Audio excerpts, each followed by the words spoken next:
नमस्कार दोस्तों, स्वागत है आपका स्टडी फॉर सिविल सर्विसेज में। यूपी पीसीएस 2025 के प्रीलिम्स के exact official syllabus plus latest and pattern के हिसाब से, यानी कि जो नया वाला पैटर्न चल रहा है, जिस तरह के क्वेश्चन आजकल पूछे जा रहे हैं, बिल्कुल एग्जैक्टली उसी नए पैटर्न को फॉलो करते हुए ये पूरी टेस्ट सीरीज बनाई है। पेड ग्रुप की टेस्ट सीरीज है ये, और हमारे एससीएस स्टूडेंट्स की डिमांड पर ये वीडियो कंप्लीटली फ्री किया जा रहा है। आप लोग जो लोग पेड ग्रुप में ज्वाइन हैं वो तो वहीं से अटेम्प्ट वगैरह करें, ऐप वगैरह में हैं तो वहां से अटेम्प्ट कर लें।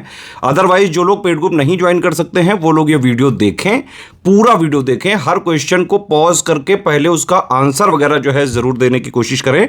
टेस्ट सीरीज का फायदा आपको तभी मिल सकता है जब आप सबसे पहले एक पेपर और पेन लेके बैठ जाएं, ठीक है। हर एक क्वेश्चन को जैसे ही क्वेश्चन बताया जाए उसको पॉज करके अपना खुद पहले आंसर मार्क करें, फिर इसके वीडियो में जो बताया गया है उससे आप मैच करें, ठीक है।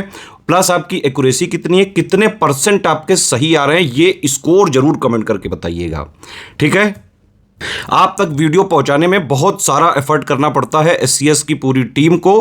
कोशिश करें कि वीडियो को लाइक और शेयर जरूर करें, बहुत मेहनत लगती है हमको आप तक फ्री वीडियो, फ्री कंटेंट पहुंचाने में। अगर आप चाहते हैं कि हमारे फ्री इनिशिएटिव ऐसे ही लगातार चलते रहें, जैसे कि हम करंट अफेयर भी देते हैं, यूपी करंट भी देते हैं फ्री में, टेस्ट सीरीज भी देते हैं, पेड क्विज के भी वीडियो देते हैं, मेंस के भी मोस्ट एक्सपेक्टेड क्वेश्चन देते हैं, तो ऑलमोस्ट यूपी पीसीएस का चाहे जो है हो, चाहे आरओ का एग्जाम हो, बीओ के लिए हो, यूपी पीएससी के जितने एग्जाम्स हैं उनके लिए स्टडी फॉर सिविल सर्विसेज के यूट्यूब चैनल में बहुत ही सफिशिएंट कंटेंट पड़ा हुआ है, आप उसको जरूर देखें। एक जरूरी सूचना है आप लोगों के लिए, बीईओ की कंप्लीट सिलेक्शन तक की तैयारी का ग्रुप चल रहा है, आरओ का प्री प्लस मेंस का सिलेक्शन तक की तैयारी का ग्रुप चल रहा है, यूपी पीसीएस 2026 का भी प्री का मेंस का सिलेक्शन तक की तैयारी का ग्रुप हमने जो है स्टार्ट कर दिया। आप इसको ज्वाइन करके पूरी तैयारी एक ही जगह कर सकते हैं। अगर आप स्टडी फॉर सिविल सर्विसेज का कंप्लीट पेड ग्रुप ज्वाइन करते हैं, प्री का कंप्लीट और पूरा कंप्लीट मेंस का, तो आपकी पूरी सिलेक्शन तक की तैयारी उससे हो जाती है। कहीं से और कुछ नहीं पढ़ना है आपको, ना करंट आपको बाहर से पढ़ना है, ना टेस्ट लगाने अलग से, ना पेड क्विज वगैरह, सब कुछ आपको स्टडी फॉर सिविल सर्विसेज के पेड ग्रुप में ही मिलता रहेगा, जितना कि एग्जाम निकालने के लिए बेहद जरूरी है। यूपी पीसीएस 2024 का जो प्री वाला पेपर हुआ था वो ऐतिहासिक था, नए पैटर्न के हिसाब से था, लेकिन उसकी तैयारी स्टडी फॉर सिविल सर्विसेज ने अपने स्टूडेंट को साल भर पहले से ही करा दी थी। इवन आरओ 2023 का या फिर आरओ 2021 का जब पैटर्न बदला था उसकी तैयारी स्टडी फॉर सिविल सर्विसेज में हम पहले ही पेड ग्रुप में पूरी करा चुके थे, ठीक है। इसीलिए यूपी पीसीएस 2024 के प्री में सबसे ज्यादा सिलेक्शन हुए हैं स्टडी फॉर सिविल सर्विसेज के।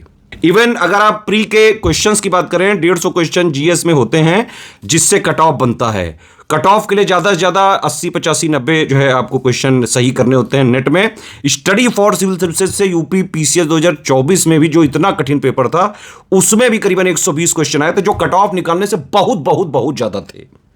टेस्ट सीरीज के ये जो वीडियोस हैं, इनकी सीरीज पूरी चलती रहेगी, लगातार एक के बाद एक आपके पास वीडियो आते जाते रहेंगे। इसकी प्लेलिस्ट भी बना दी गई है, ठीक है। वीडियो को देखें, पूरा अटेम्प्ट करें और अपना कमेंट जरूर बताइए कितना स्कोर आ रहा है आपके। Greetings everyone. इस सीरीज में हम लोग यूपीपीएससी 2025 प्री की टेस्ट सीरीज को जो डिस्कस कर रहे हैं, और यहाँ पर इस स्क्रीन पर जो है हमारे क्यूआर कोड्स दिए गए हैं, जिससे कि आप हमारे यूट्यूब मेन चैनल को ज्वाइन कर सकते हैं। इससे आप जो है स्टडी फॉर सिविल सर्विसेज की ऐप को ज्वाइन कर सकते हैं, उसको डाउनलोड कर लीजिएगा। और इससे जो है टेलीग्राम चैनल जो है हमारा ऑफिशियल टेलीग्राम चैनल को जो है आप ये क्यूआर कोड को स्कैन करके जो है उसे ज्वाइन कर सकते हैं, ठीक है। और हमारे कई सारे पेड ग्रुप्स चलाए जा रहे हैं काफ़ी सारे एग्जाम्स के लिए, तो किसी भी जानकारी के लिए स्क्रीन पर दिए गए नंबर पर आप जो है कॉन्टैक्ट कर सकते हैं। तो चलिए हम आज के क्वेश्चन को शुरू करेंगे, और हमारा पहला क्वेश्चन जो है वो है recently a new Harappan site Ratadiya Ri Dheri, ठीक है, वो उसको खोजा गया है, तो ये किस राज्य में जो है वो स्थित है? तो इसका आंसर होगा बी, राजस्थान, ठीक है। तो यहाँ पे एक जो रतरिया दी डेयरी जो है, ये हाल ही में जो है इसकी खोज की गई है, और ये जैसलमेर में जो है यहाँ पे इसकी खोज की गई है, तो ये इसका आंसर हो जाएगा बी, राजस्थान।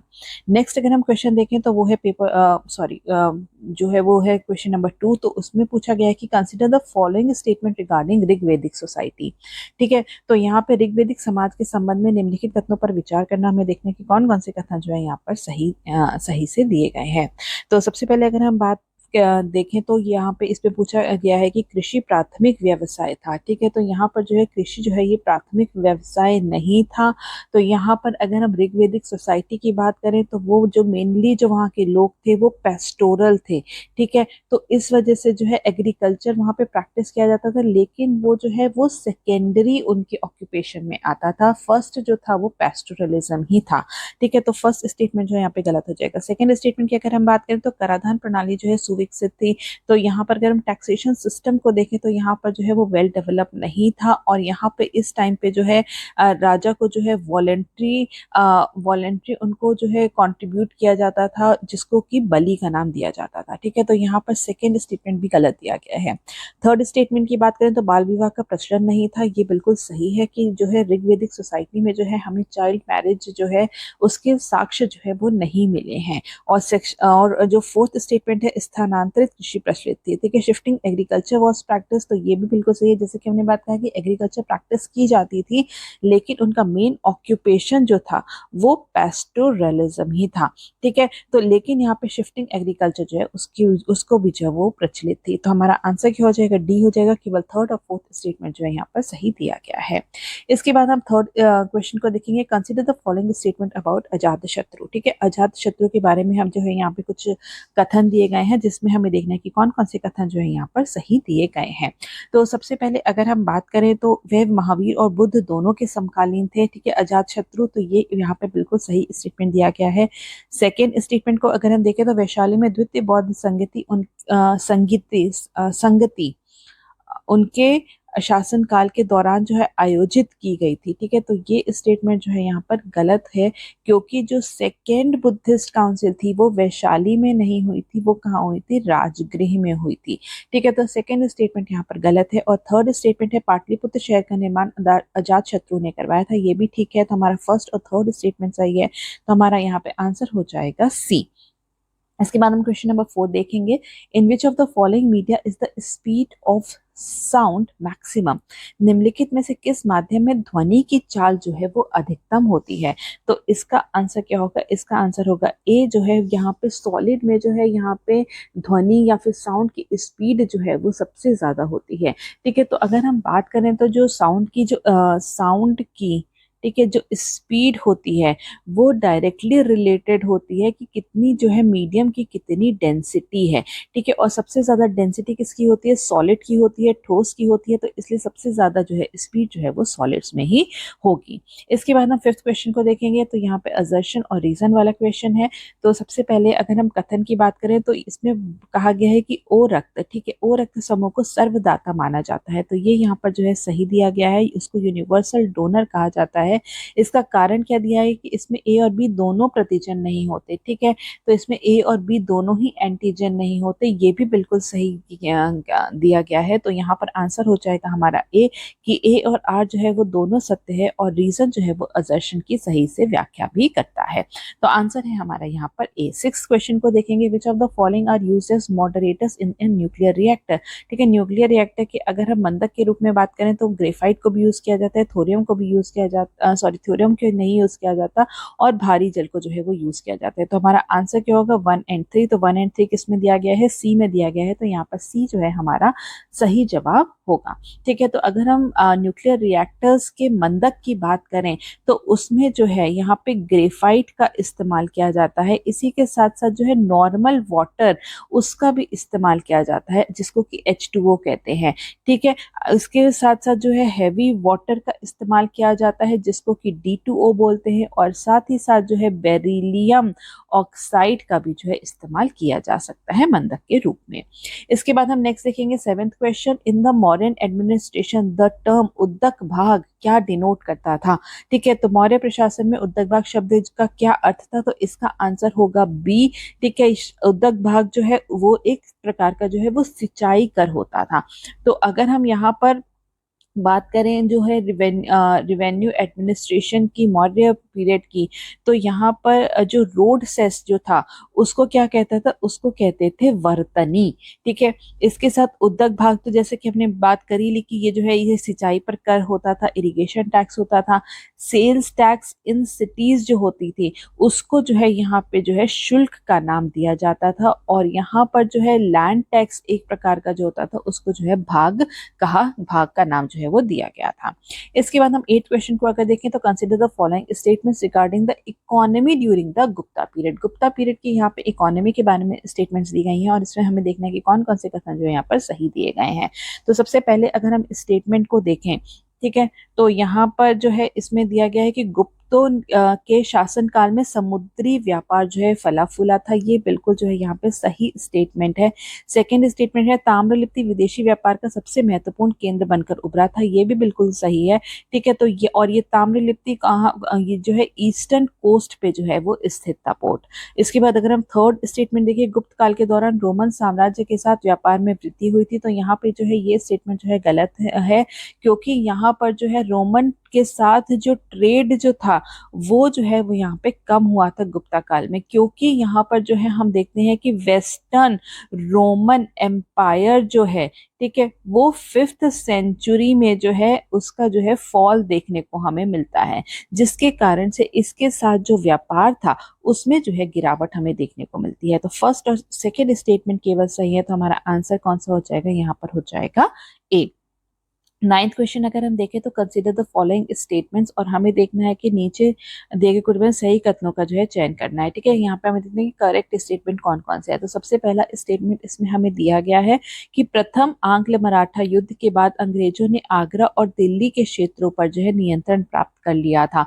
तो ये स्टेटमेंट जो है यहाँ पर जो है ये गलत दिया गया है, क्योंकि प्रथम आंग्ल मराठा युद्ध नहीं, ये सेकेंड जो एंग्लो मराठा वॉर हुआ था उसके बाद अंग्रेजों को जो है आगरा और दिल्ली के क्षेत्र पर जो है नियंत्रण प्राप्त हुआ था। इसके बाद यहीं अगर हम सेकेंड स्टेटमेंट देखें, ठीक है, तो सेकेंड स्टेटमेंट क्या कहता है कि सिंधिया ने आगरा सहित दिल्ली और उसके आसपास के क्षेत्रों को अंग्रेजों को सौंप दिया था। तो ये स्टेटमेंट यहाँ पर सही है, तो आंसर हो जाएगा हमारा बी। ठीक है, तो यहाँ पे केवल सेकेंड स्टेटमेंट ही जो है यहाँ पर सही दिए गए हैं। तो यहाँ पे अगर हम बात करें सेकेंड एंग्लो मराठा वॉर की, ठीक है, सेकेंड एंग्लो मराठा वॉर के बाद जो है यहाँ पर 2 मेजर ट्रीटीज जो थी उसको जो है यहाँ पे साइन किया गया था। तो सबसे पहली कौन सी थी, ट्रीटी ऑफ देवगांव।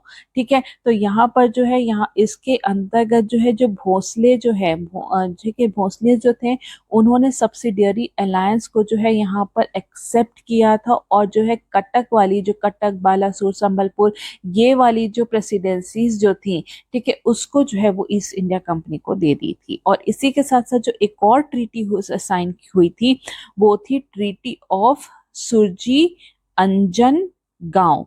ठीक है, इसके अंतर्गत जो है सिंधिया ने सब्सिडियरी अलायंस सिस्टम को जो है एक्सेप्ट किया था, और अपनी कुछ टेरिटरीज जिसमें कि आगरा, ग्वालियर, बरोच और दिल्ली के आसपास के जो क्षेत्र है उसको जो है अंग्रेजों को सौंप दिया था।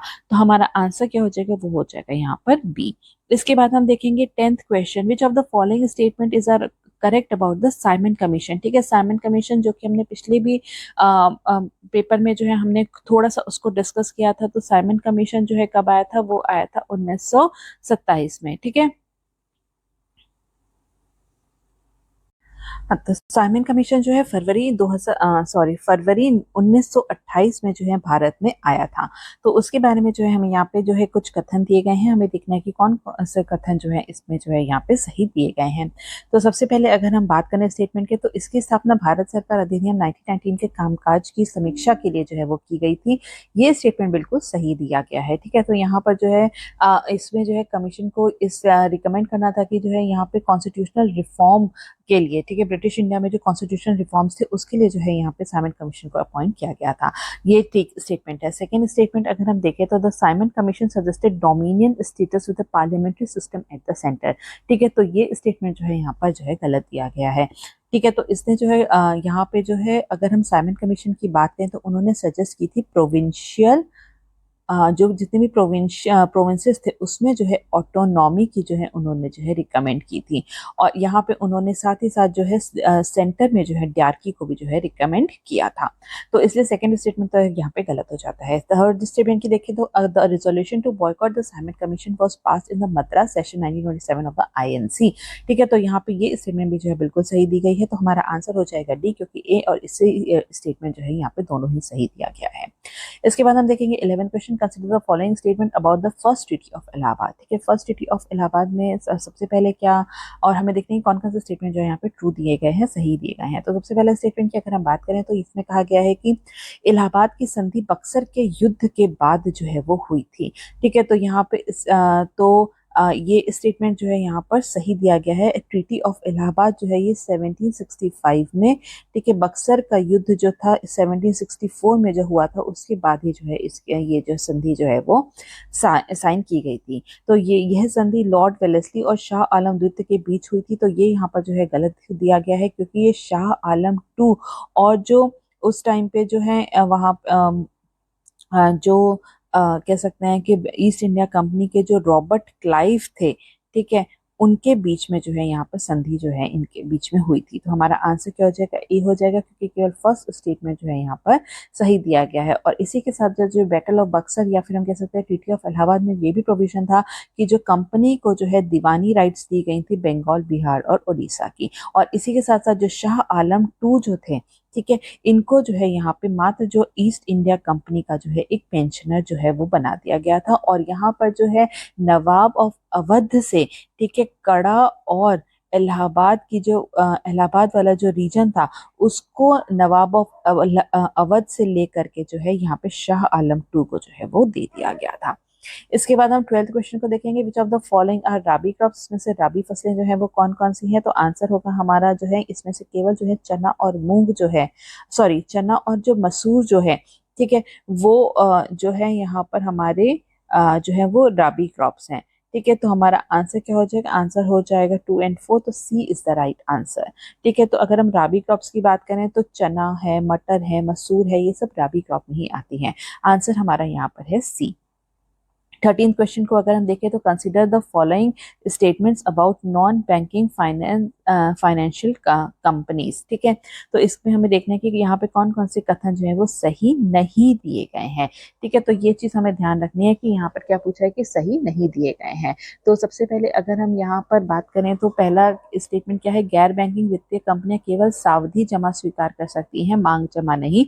ठीक है, तो ये स्टेटमेंट जो है वो बिल्कुल सही है, क्योंकि जो है एनबीएफसी को केवल जो है यहाँ पे फिक्स डिपॉजिट ही लेने की जो है यहाँ पे अनुमति दी गई है, डिमांड डिपॉजिट जो है वो नहीं ले सकते हैं।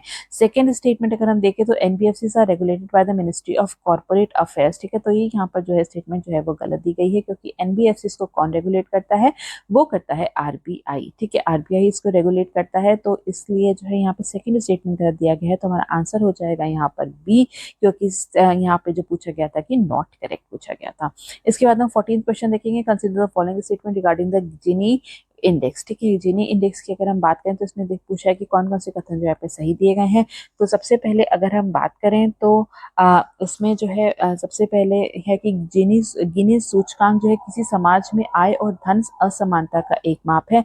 ठीक है, तो ये बिल्कुल सही है, क्योंकि गिनी इंडेक्स जो है ये वेल्थ जो इनकम और वेल्थ की इनइक्वालिटी होती है हमारी सोसाइटी में, उसको ही जो है वो नापने का काम करती है। It is derive from the Lorentz curve. ठीक है, तो ये जो जिनी इंडेक्स होता है या फिर जो आय में असमानता होती है, इसको लोरेंस कर्व के द्वारा ही जो है वो दर्शाया जाता है। तो ये स्टेटमेंट भी जो है यहाँ पर सही दिया गया है। थर्ड स्टेटमेंट को देखेंगे, according to the World Bank recent data, India was placed at the 4th most equal country in the world. ठीक है, तो हाल ही में जो वर्ल्ड बैंक का डेटा था उसमें जो है भारत को जो है चौथा सबसे अधिक समानता वाला देश रखा गया है। तो इसकी श्रेणी में जो है वो रखा गया है। तो हमारा यहाँ पे तीनों ही स्टेटमेंट सही है, तो आंसर हो जाएगा हमारा डी। 15th क्वेश्चन की अगर हम बात करें तो which of the following statement is true with reference to Mughal emperor Ahmad Shah. ठीक है, अहमद शाह के बारे में यहाँ पे हमें कुछ स्टेटमेंट्स दी गई हैं, हमें देखने के कौन कौन से कथन जो है यहाँ पर सही दिए गए हैं, सत्य हैं।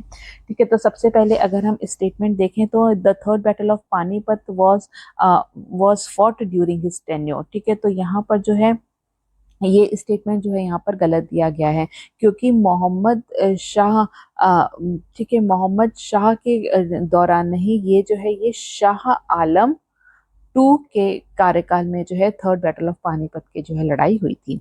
उसने सैयद बंधुओं को जो है मरवा दिया था। तो ये स्टेटमेंट भी जो है यहाँ पे गलत है, क्योंकि ये अहमद शाह ने नहीं, मोहम्मद शाह ने, ठीक है, मोहम्मद शाह ने जो है यहाँ पे चिन किलिच खान और सादत खान के साथ मिलकर जो है सैयद खान को मरवाया था, सैयद ब्रदर्स को मरवाया था। ठीक है, तो सेकंड स्टेटमेंट भी गलत है। थर्ड स्टेटमेंट को देखेंगे, अहमद शाह अब्दाली ने उसके शासनकाल में पहली बार भारत पर आक्रमण किया था। ये बिल्कुल सही स्टेटमेंट है, तो आंसर हो जाएगा हमारा यहाँ पर सी। इसके बाद हम 16 क्वेश्चन को देखेंगे, which of the following provinces was not a part of military alliance to defeat Vijayanagara in the battle of तलीकोटा।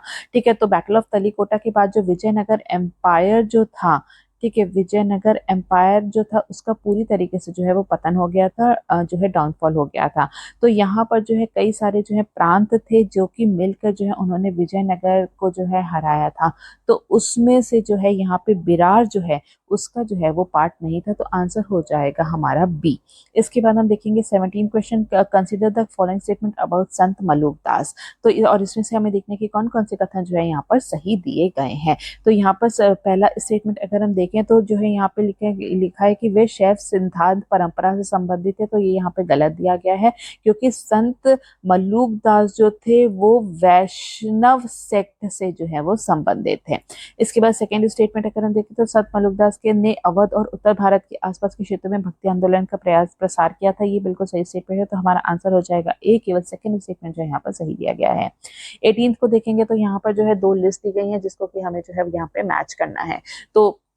तो यहाँ पे अगर हम बात करें तो ये क्या है, तो इसकी ये हम देखें तो ये जो मराठास जो थे, ठीक है, मराठास ने जो है अष्ट प्रधान जो थे उनके जो है यहाँ पे कुछ टाइटल और फंक्शंस को दिया गया है जिसको कि हमें आपस में मैच करना है। तो सबसे पहले अगर हम बात करें मजूमदार की, ठीक है, मजूमदार का जो संबंध था वो था किससे, वो था लेखा परीक्षा से, ठीक है, ऑडिट से उनका जो है यहाँ पे संबंध था। तो इसलिए हमारा ए का हो जाएगा 3। ठीक है, जो सर ए नौबत जो थे, एक्सक्यूज मी, सर ए नौबत जो थे वो मिलिट्री कमांडर थे। दाबीर जो थे, ठीक है, दाबीर जो थे वो फॉरेन अफेयर्स को देखते थे, विदेशी मामले को देखते थे। वाके नवेज जो थे वो खुफिया विभाग से जो है इंटेलिजेंस डिपार्टमेंट से जो है वो रिलेटेड थे। तो हमारा आंसर हो जाएगा 3, 4, 1 एंड 2। इसके बाद हम 19 क्वेश्चन देखेंगे, consider the following statement about the Chola dynasty. और हमें देखते हैं कौन कौन से कथन जो है यहाँ पर सही नहीं है, ठीक है, नहीं दिए गया है। तो इसको आप हम जो लोग जरूर से एनसर्कल कर लीजिएगा। इसके तो यहाँ पे हम फर्स्ट स्टेटमेंट पढ़ेंगे। तो सबसे पहले क्या है कि Kallanai dam on the Kaveri river was constructed during the rule of Rajendra Chola one. ठीक है, तो ये स्टेटमेंट जो है यहाँ पर जो है ये जो है यहाँ पर गलत दिया गया है, क्योंकि ये राजेंद्र चोला वन के टेन्योर में नहीं बल्कि किंग करी कलान के टर्म टेन्योर में जो है इसका जो कावेरी नदी पर जो है कलनई बांध का जो है निर्माण कराया गया था। तो फर्स्ट स्टेटमेंट जो यहाँ पे गलत हो जाता है। सेकंड स्टेटमेंट है slavery was prevalent in Chola dynasty. ये बिल्कुल सही स्टेटमेंट है, ठीक है। तो यहाँ पे जो है, और यहाँ पर जो है स्लेव्स को जो है यहाँ पे चोला सोसाइटी में चोला जो एम्पायर था वो उनको जो है वो इम्पोर्ट भी करते थे, ठीक है। तो slavery was very much prevalent during those days. तो यहाँ पर सेकंड स्टेटमेंट जो है सही है। और थर्ड स्टेटमेंट को देखें तो the Cholas were the first South Indian dynasty to maintain powerful naval force. ये भी बिल्कुल सही स्टेटमेंट है। तो हमारा आंसर हो जाएगा आंसर हो जाएगा हमारा नॉट करेक्ट है तो 1, ठीक है, D is the right answer यहाँ पर, ठीक है। इसके बाद हम देखेंगे नेक्स्ट क्वेश्चन जो कि है 20th क्वेश्चन, असर्शन और रीजन से है। तो हमारा कथन क्या कहता है कि प्रतिहारों के पास भारत की सर्वश्रेष्ठ घुड़सवार सेना थी, ठीक है। तो ये स्टेटमेंट जो है यहाँ पे सही है। प्रतिहार अरब और मध्य एशिया से उच्च गुणवत्ता वाले घोड़े आयात करते थे। ये भी बिल्कुल सही है। तो हमारा आंसर हो जाएगा ए, क्योंकि दोनों ही स्टेटमेंट जो है असर्शन और रीजन वाले जो सही है, और रीजन जो है वो सही से जो है असर्शन को एक्सप्लेन भी कर रहा है। तो हमारा आंसर यहाँ पर हो जाएगा ए। इसके बाद हम देखेंगे 21st question, which of the following books was written by Firdausi. Firdausi ने इनमें से जो है वो शाहनामा को लिखा था। तो आंसर हो जाएगा हमारा D. 22nd question, consider the following statement with reference to the India Poverty and Equity Brief report by the World Bank. ठीक है, तो इसको जो है वर्ल्ड बैंक ने जो है जारी किया था और इसमें से हमें देखना है कि कौन कौन से कथन जो है यहाँ पर सही दिए गए हैं। तो यहाँ पर अगर हम सबसे पहले देखें तो स्टेटमेंट क्या दिया गया है, बिटवीन 2011 से 12 के बीच and 2022-23 200 million people lifted above the international poverty line of जो है $2.15 पर डे। ठीक है, तो ये स्टेटमेंट यहाँ पर गलत है क्योंकि ये वो 200 मिलियन नहीं 171 मिलियन पीपल जो है ये इनको जो है इंटरनेशनल पॉवर्टी लाइन जो कि $2.15 पर डे है उससे जो है निकाला गया है। ठीक है, तो फर्स्ट स्टेटमेंट गलत है। सेकंड स्टेटमेंट की अगर हम बात करें तो in rural areas extreme poverty fell from 18.4% in 2011 to 2.8% 2022-23, बिल्कुल सही स्टेटमेंट दिया गया है। तो हमारा आंसर हो जाएगा यहाँ पर ओनली बी वाला, ओनली सेकंड स्टेटमेंट सही है, तो B is the right answer. 23rd question को देखेंगे, consider the following statement with reference to NITI Aayog report on higher education. और इसमें हमें देखना है कि कौन कौन से कथन जो है यहाँ पर सही दिए गए हैं। ठीक है, तो सबसे पहला स्टेटमेंट हमारा क्या दिया गया है कि यहाँ पर जो है कि समग्र शिक्षा व्यय में केरल जो है शीर्ष पर है, तो यहाँ पर ये गलत दिया गया है क्योंकि ओवरऑल एजुकेशन स्पेंडिंग में सबसे जो टॉप पर है वो है JNK। ठीक है, इसके बाद अगर हम नेक्स्ट स्टेटमेंट देखें, ठीक है, तो वो पूछ रहा है कि Bihar ranks highest in higher education spending while Telangana has the lowest rank. ये बिल्कुल सही स्टेटमेंट है। और थर्ड स्टेटमेंट है प्रति युवा शिक्षा खर्च में तमिलनाडु जो है वो सबसे आगे है। ये जो है ये जो है ये भी ये जो है यहाँ पर जो है गलत स्टेटमेंट दिया गया है क्योंकि यहाँ पर जो है अगर पर youth spending on higher education की बात करेंगे तो सबसे ऊपर जो है वो केरला का नाम आएगा, सेकेंड नंबर पे जो है वो तमिलनाडु का नाम आएगा। तो यहाँ पर केवल सेकेंड स्टेटमेंट ही जो है वो सही है, इसलिए हमारा आंसर यहाँ पर हो जाएगा सी। ठीक है, इसके बाद हम 24th क्वेश्चन को देखेंगे। 24th क्वेश्चन में जो है यहाँ पे दो सूची दी गई है, लिस्ट दी गई है जिसको कि हमें मैच करना है। यहाँ पे सरकारी स्कीम्स है वो कौन से वर्ष में जो है उसको जो है इंट्रोड्यूस की गई थी, उससे जो है हमें मैच करना है। तो सबसे पहले अगर हम PM फसल बीमा योजना को देखें तो वो कब शुरुआत की थी, इसकी 2016 में। प्रधानमंत्री गति शक्ति की शुरुआत जो है वर्ष 2021 में की गई थी। स्मार्ट सिटीज मिशन की शुरुआत जो है वर्ष 2015 में की गई थी और आत्मनिर्भर भारत की शुरुआत जो है वर्ष 2020 में की गई थी। तो इस हिसाब से हमारा आंसर हो जाएगा 8, 2, 4, 1 एंड 3। 25th क्वेश्चन को देखेंगे, कंसीडर द फॉलोइंग स्टेटमेंट्स। ठीक है, और इसमें जो है हमें यहाँ पे देखने की कौन कौन से जो है कथन जो है यहाँ पे सही दिए गए हैं।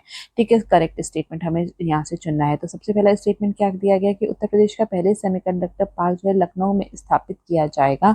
ठीक है, तो यहाँ पर जो है यहाँ पर जो है वो गलत दिया गया है क्योंकि उत्तर प्रदेश का जो फर्स्ट सेमीकंडक्टर पार्क जो है वो नोएडा इंटरनेशनल एयरपोर्ट जेवर जो है उसके पास जो है ग्रेटर नोएडा में जो है यहाँ पर स्थापित किया जा रहा है। तो फर्स्ट स्टेटमेंट जो है गलत हो गया। सेकंड स्टेटमेंट को अगर हम बात करें तो सेमीकंडक्टर इकाई मेक इन इंडिया योजना के तहत जो स्थापित की जाएगी, तो ये भी यहाँ पर जो है वो गलत दिया जाएगा क्योंकि ये जो है इंडिया जो है सेमीकंडक्टर मिशन जो है उसके अंतर्गत जो है इसको जो है यहाँ पे स्थापित किया जाएगा। तो हमारे यहाँ पे दोनों ही स्टेटमेंट जो है वो गलत है, तो हमारा आंसर हो जाएगा सी। कोई भी स्टेटमेंट जो है यहाँ पर सही नहीं दिया गया है। 26 क्वेश्चन की बात करेंगे तो consider the following movements about the unity और एकता मूवमेंट। ठीक है, एकता या फिर एकता आंदोलन के बारे में निम्नलिखित कथनों पर विचार की जो हमें देखना है कि कौन कौन से कथन जो है यहाँ पर सही दिए गए हैं। तो सबसे पहला स्टेटमेंट क्या है कि ये उत्तर प्रदेश के बलिया जिले से जो है वो शुरू हुआ था, तो यहाँ पे ये गलत दिया गया है क्योंकि ये शुरू कहाँ से हुआ था, ये बहराइच जिले से जो है वो शुरू हुआ था। इसके बाद सेकेंड स्टेटमेंट देखें तो इस आंदोलन में जबरन मजदूरी प्रथा का जो है विरोध किया था। ठीक है, तो ये यहाँ पर जो है फोर्स लेबर के जो है यहाँ पे अपोज हुआ था, ये बिल्कुल सही है। थर्ड स्टेटमेंट को देखिए, it was launch by the Madari party as an offshoot of the non cooperation movement, तो ये भी बिल्कुल सही स्टेटमेंट है। तो आंसर हो जाएगा हमारा 2 एंड 3। तो यहाँ पे A एंड C जो है यहाँ पे ये सॉरी 2 एंड 3 स्टेटमेंट जो है बिल्कुल सही है, तो A is the right answer. ठीक है, तो ये जो शुरुआती दौर में जो ये जो पूरा मूवमेंट था इसको जो है कांग्रेस और खिलाफत लीडर्स ने जो है इसका बहुत ही ज्यादा जो है समर्थन किया था, लेकिन इवेंचुअली जब इसको फॉर्मली लॉन्च किया था वो मदारी पासी ने ही किया था। ठीक है, तो हमारा थर्ड स्टेटमेंट भी जो है यहाँ पर सही दिया गया है, तो हमारा आंसर हो जाएगा A। इसके बाद हम 27 क्वेश्चन को देखेंगे, consider the following statement about Deen Dayal Upadhyay port. ठीक है, और इसमें हमें देखना है कि कौन कौन से कथन जो है यहाँ पर सही दिए गए हैं। सबसे पहला अगर हम बात करें स्टेटमेंट की, तो ये माल ढुलाई की मात्रा के हिसाब से भारत का सबसे बड़ा बंदरगाह है, ये बिल्कुल सही है। ये एक कृत्रिम बंदरगाह है, तो ये यहाँ पर जो है गलत दिया गया है क्योंकि ये जो है ये एक नेचुरल टाइडल पोर्ट है जो कि जो कि वेस्टर्न कोस्ट पे जो है यहाँ पर स्थित है। इसके बाद अगर हम थर्ड स्टेटमेंट देखें, ये ईस्ट इंडिया कंपनी के प्रमुख बंदरगाहों में से एक था, तो ये भी यहाँ पर जो है वो गलत दिया गया है, क्योंकि ये जो है इसकी स्थापना या फिर हम कह सकते हैं कि इसकी शुरुआत जो है वो जो है यहाँ पर 1950s में हुई थी। ठीक है, तो यहाँ पर जो है पार्टीशन के बाद क्योंकि जो है यहाँ पे जो एक जो पोर्ट था, पोर्ट ऑफ कराची जो है वो पाकिस्तान के पास चला गया, तो उसके बाद ही जो है कांडला पोर्ट या फिर जिसका कि नाम बदल के पंडित दीनदयाल उपाध्याय पोर्ट भी हो गया है, तो उसकी जो है यहाँ पे शुरुआत की गई थी। ठीक है, तो इसलिए ये स्टेटमेंट भी गलत है, क्योंकि ये जो है 1950 में, ठीक है, जो है आज़ादी के बाद जो है इसको स्थापित किया गया था। तो हमारा आंसर क्या हो जाएगा, केवल फर्स्ट स्टेटमेंट सही है, तो यहाँ पे आंसर हो जाएगा हमारा सी।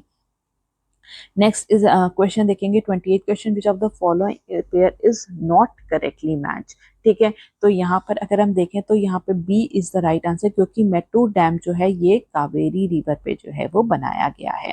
ठीक है, बाकी जो है यहाँ पे सब सही है। नागार्जुन सागर जो है वो कृष्णा रिवर पे है, पंचेत डैम जो है वो दामोदर रिवर पे है, और गोविंद वल्लभ पंत सागर डैम जो है वो रिहांद रिवर पे जो है वो बनाया गया है। इसके बाद हम नेक्स्ट क्वेश्चन देखेंगे 29 question, consider the following statements about the International Organization of Mediation. ठीक है, तो ये हाल ही में जो है यहाँ पर जो है हम कह सकते हैं कि ये करंट अफेयर्स का जो है वो क्वेश्चन है। तो फर्स्ट इज स्टेटमेंट क्या है इसमें, the organization was launch by China, ये बिल्कुल सही स्टेटमेंट है। और इसका सेकंड स्टेटमेंट क्या है, its headquarter will be establish in Shanghai province, तो ये यहाँ पे गलत है, क्योंकि इसका जो हेडक्वार्टर जो होगा वो कहाँ होगा, वो हांगकांग में होगा। तो इसमें हमें क्या देखना है कि यहाँ पे जो है सही, ठीक है, करेक्ट, तो यहाँ पे हमें जो है अगर हम सही स्टेटमेंट इसमें देखें तो केवल फर्स्ट स्टेटमेंट जो है यहाँ पे सही दी गई है, तो आंसर हो जाएगा हमारा ए। इसके बाद हम 30th क्वेश्चन देखेंगे, consider the following statement and select the statement which is not correct. ठीक है, नॉट करेक्ट पूछा गया है, तो सबसे पहली स्टेटमेंट क्या दी गई है, the gravitational force on the moon is 1/6 of the earth's gravity. ठीक है, तो ये यहाँ पर जो है यहाँ पर सही दिया गया है, क्योंकि मून की ग्रेविटी जो है वो अर्थ की ग्रेविटी से केवल 1/6 है। इसके बाद सेकंड अगर हम बात करें स्टेटमेंट की, तो like earth the moon also has a global magnetic field. ठीक है, तो अर्थ के पास जो है अपनी कोई ग्लोबल मैग्नेटिक फील्ड नहीं है, उसकी जो मैग्नेटिक फील्ड जो है वो डाईपोलर मैग्नेटिक फील्ड है। ठीक है, तो ये यहाँ पे हमारा सेकंड स्टेटमेंट जो है यहाँ पे ये जो है ये गलत दिया गया है। There is no atmosphere on the moon, ये भी सही है। The moon is rotating at the same speed as it revolves around Earth, ये भी बिल्कुल सही है। तो हमारा आंसर हो जाएगा बी, क्योंकि ये स्टेटमेंट यहाँ पर जो है ये गलत दी गई है, नॉट करेक्ट दी गई है। इसके बाद हम 31st क्वेश्चन को देखेंगे। देखेंगे तो 31st क्वेश्चन पूछा है, the first country to officially recognize the Taliban government in Afghanistan is, तो इसका आंसर हो जाएगा डी, रशिया। ठीक है, हाल ही में जो रशिया ने जो है जो तालिबान गवर्नमेंट अफगानिस्तान में जो है फॉर्म हुई थी, उसको जो है यहाँ पे ऑफिशियली रिकॉग्नाइज किया है। 32nd क्वेश्चन की बात करेंगे तो कंसीडर द फॉलोइंग स्टेटमेंट्स, और हमें देखना है कि कौन कौन से कथन जो है यहाँ पर सही नहीं दिए गए हैं, नॉट करेक्ट हैं। तो सबसे पहला अगर हम स्टेटमेंट देखें, ठीक है, तो उसमें पूछा गया है कि Venus is the hottest planet due to the green house effect. Green house प्रभाव के कारण जो है शुक्र सबसे गर्म ग्रह है। ठीक है, तो ये स्टेटमेंट यहाँ पर सही दी गई है।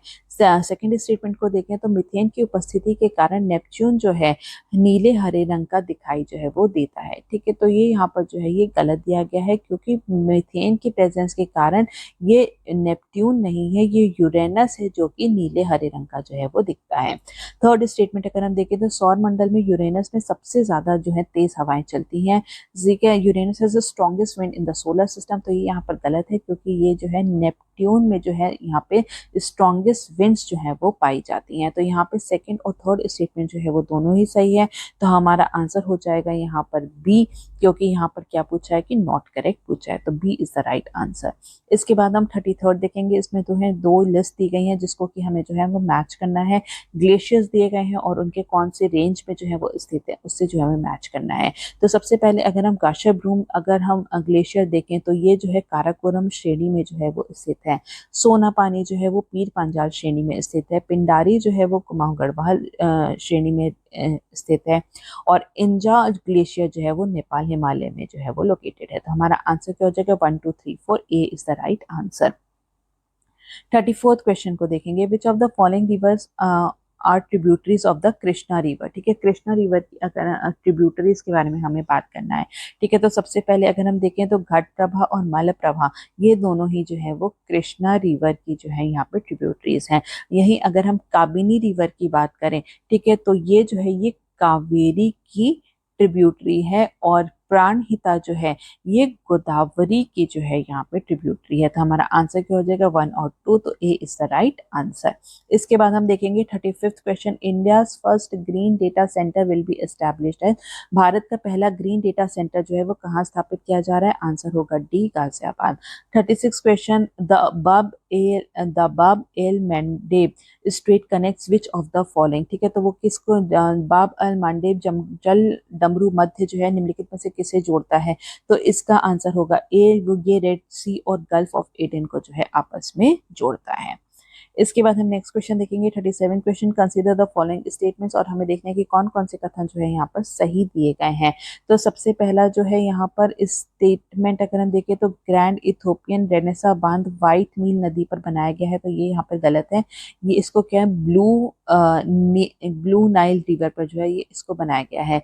व्हाइट नील नदी जो है वो ताना झील से जो है वो निकलती है। ठीक है, तो ये जो है यहाँ पर ये भी जो है गलत दिया गया है, क्योंकि जो है यहाँ पे इसको जो है ये लेक विक्टोरिया से जो है वो निकलती है। ठीक है, तो हमारा आंसर क्या हो जाएगा, आंसर हो जाएगा हमारा यहाँ पे जो है, यहाँ पे कोई भी स्टेटमेंट जो है वो सही नहीं है, तो यहाँ पे neither 1 not 2 is the right answer. ठीक है, तो यहाँ पे इसका आंसर क्या हो जाएगा, वो हो जाएगा डी। तो चलिए नेक्स्ट क्वेश्चन को देखते हैं 38 question, the headquarter of the recently setup national turmeric board is located in, तो कहाँ पे लोकेटेड है, ये निजामाबाद और निजामाबाद तेलंगाना में जो है इसको जो है वो बनाया जा रहा है। तो यहाँ पर जो नेशनल टर्मरिक बोर्ड जो है इसको निजामाबाद तेलंगाना में बनाया जा रहा है, और यहाँ पर जो है इंडिया जो है जो टर्मरिक है या फिर हम कह सकते हैं हल्दी जो है उसका लार्जेस्ट जो है प्रोड्यूसर है, लार्जेस्ट कंज्यूमर है, और लार्जेस्ट जो है वो एक्सपोर्टर भी है पूरे विश्व का। ठीक है, और इसी के साथ साथ अगर हम भारत के शेयर की बात करें टर्मरिक ट्रेड में, तो पूरे वर्ल्ड ट्रेड का जो है 62% की हिस्सेदारी जो है वो इंडिया की ही है। 39th क्वेश्चन देखेंगे, with reference to the Chenab river which of the following statement is true. ठीक है, इसमें से कौन सा कथन सही है चेनाब रिवर के संदर्भ में। तो फर्स्ट स्टेटमेंट क्या है, Chenab is the largest tributary of river Indus. ठीक है, तो ये यहाँ पर जो है स्टेटमेंट सही दिया गया है। सेकंड स्टेटमेंट है चेनाब जॉइंस इंडस एट मीठन कोट पंजाब। ठीक है, तो ये भी यहाँ पे सही है। The Baglihar hydro project is built on the Chenab river, ये भी बिल्कुल सही है, तो आंसर क्या हो जाएगा, हमारा डी हो जाएगा। तीनों ही स्टेटमेंट यहाँ पर सही दिए गए हैं। 40th question, consider the following statements, और हमें देखने के कौन कौन से स्टेटमेंट जो है यहाँ पर सही दिए गए हैं। तो सबसे पहले स्टेटमेंट है कंबन रामायण मूलतः संस्कृत में लिखी गई थी। ठीक है, तो ये यहाँ पर जो है गलत है, क्योंकि कंबा रामायण जो है ये ओरिजिनली जो है ये तमिल में जो है वो लिखी गई थी।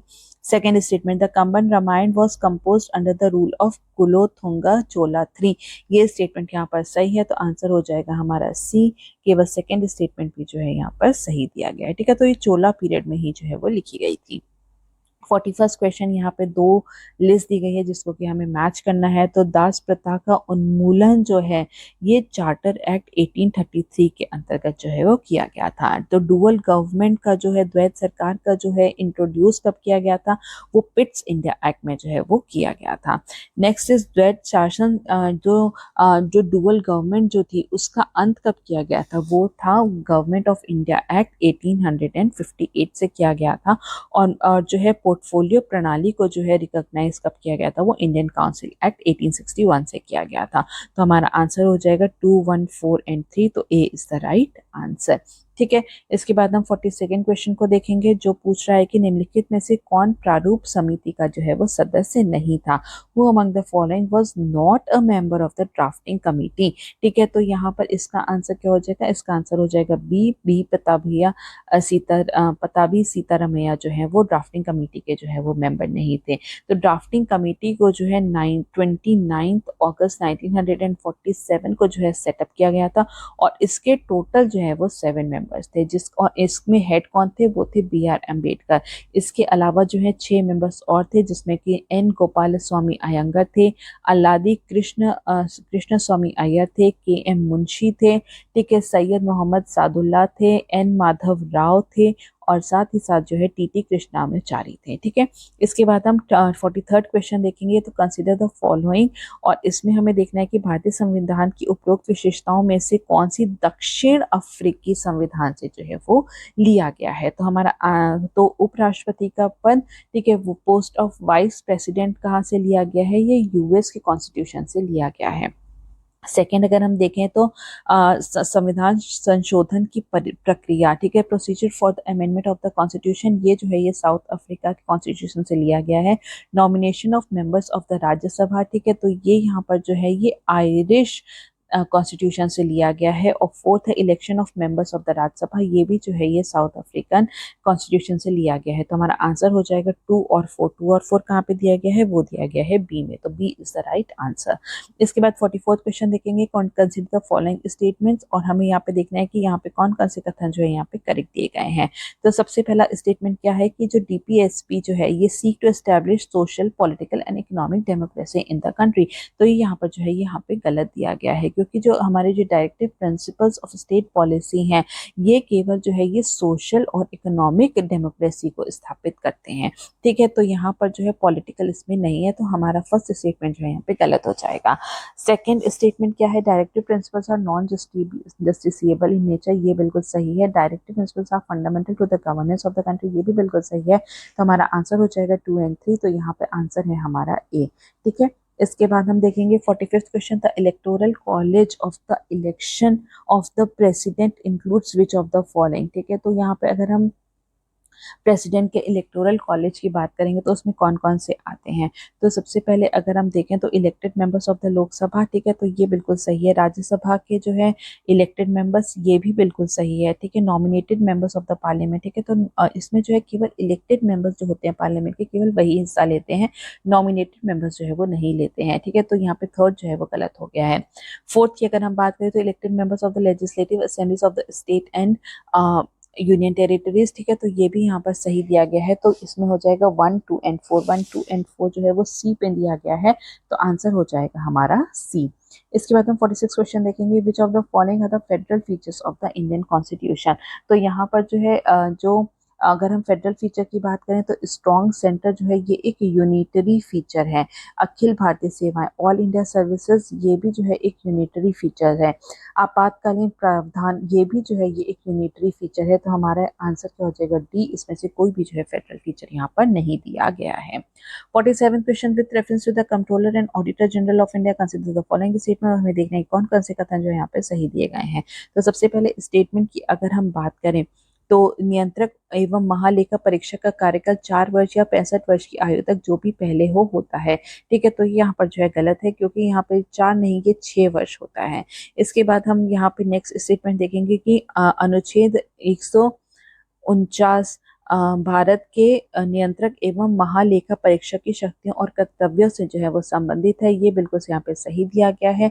तो आंसर हो जाएगा हमारा बी, केवल सेकेंड स्टेटमेंट जो है यहाँ पर सही दिया गया है। नेक्स्ट हम देखेंगे 48 क्वेश्चन, 2 लिस्ट दी गई हैं जिसको कि हमें यहाँ पे मैच करना है। तो यहाँ पर अगर हम पोलोनियम देखें तो ये जो है मैडम क्यूरी द्वारा जो है इसको जो है इसका आविष्कार किया गया था। हीलियम जो है वहीं लॉकियर द्वारा जो है इसका आविष्कार किया गया था। नाइट्रोजन जो है वो रदरफोर्ड द्वारा जो है इसका आविष्कार किया गया था।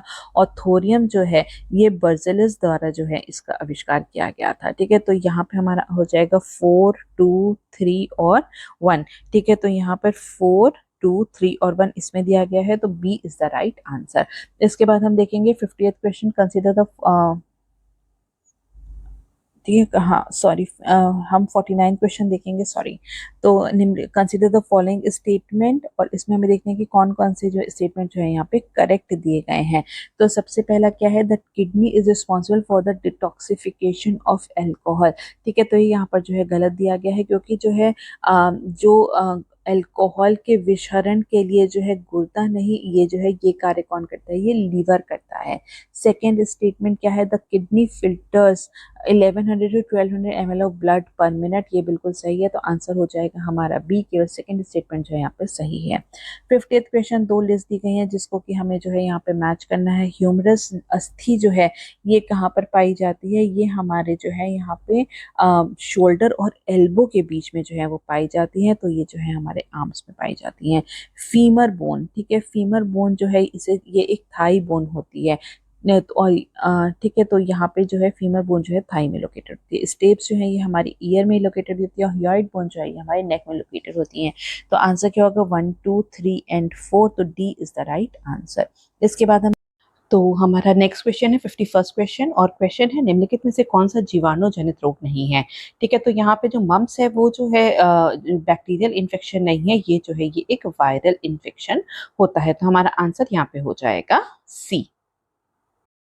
तो हमारा नेक्स्ट क्वेश्चन है 52nd क्वेश्चन, और वो पूछ रहा है कि निम्नलिखित में से कौन सा भारत में सबसे बड़े स्वर्ण अयस्क भंडार वाले राज्यों के क्रम को जो है सही ढंग से जो है दर्शाता है।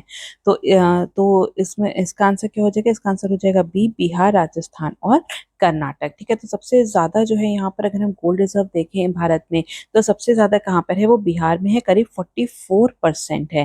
ठीक है, इसके बाद जो है यहाँ पे जो है इसके बाद जो है राजस्थान का नंबर आता है, जहाँ पे कि जो है 25% स्वर्ण भंडार है, और इसके बाद जो है कर्नाटका है जो कि जिसके पास जो है 21% जो है स्वर्ण भंडार है। इसके बाद हम देखेंगे नेक्स्ट क्वेश्चन जो कि है 53rd क्वेश्चन।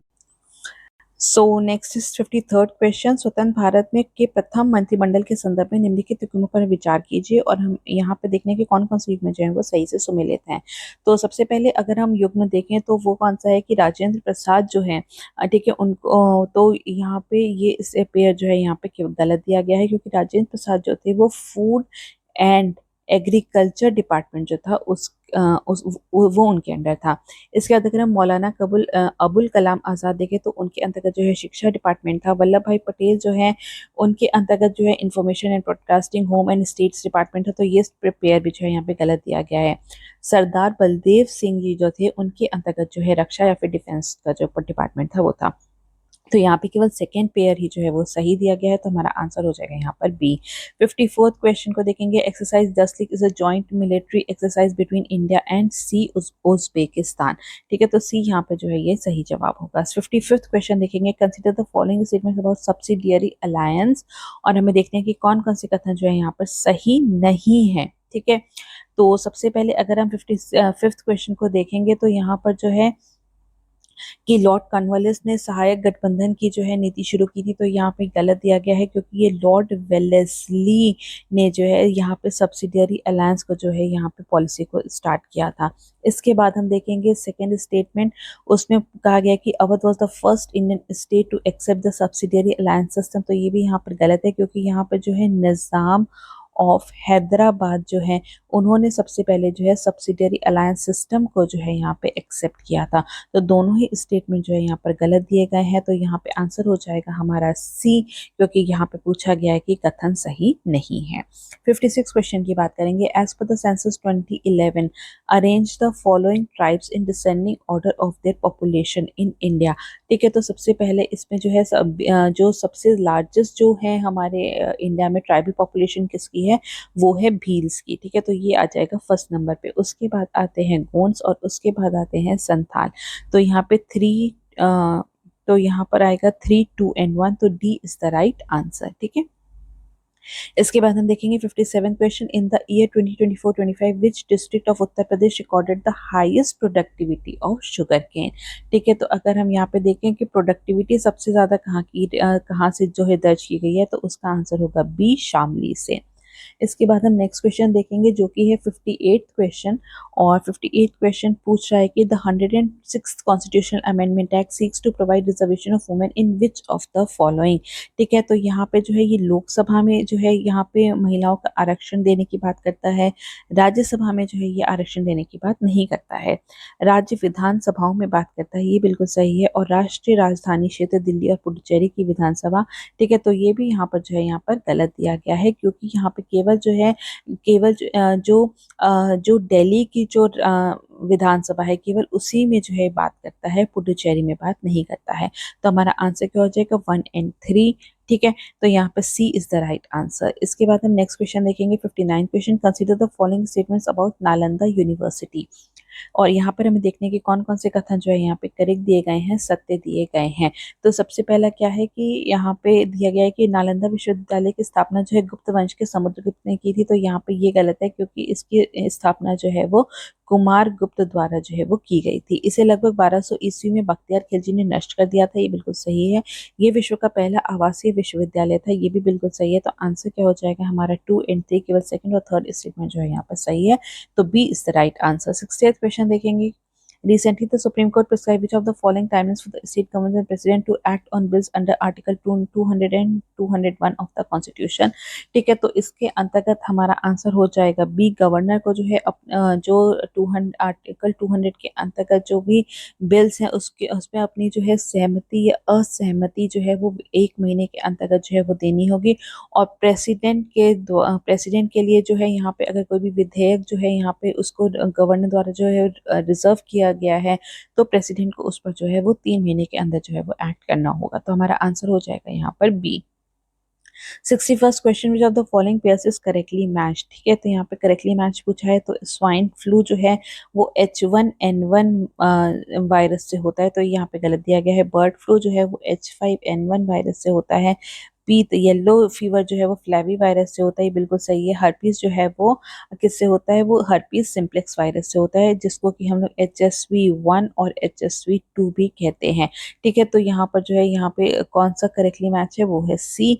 तो यहाँ पे सी ये है यहाँ पे सही जवाब होगा। 62nd question. Consider the following statement regarding the climate change perception index. ठीक है, और यहाँ पर हमें देखना है कि कौन से स्टेटमेंट जो है यहाँ पर सही दिए गए हैं। तो यहाँ पर क्या कहते हैं कि ये संयुक्त राष्ट्र पर्यावरण कार्यक्रम यूनेप द्वारा जो है जारी किया जाता है। तो ये यहाँ पर जो है गलत है क्योंकि इसे जो है ग्रीन वॉच द्वारा जो है इसे जारी किया जाता है।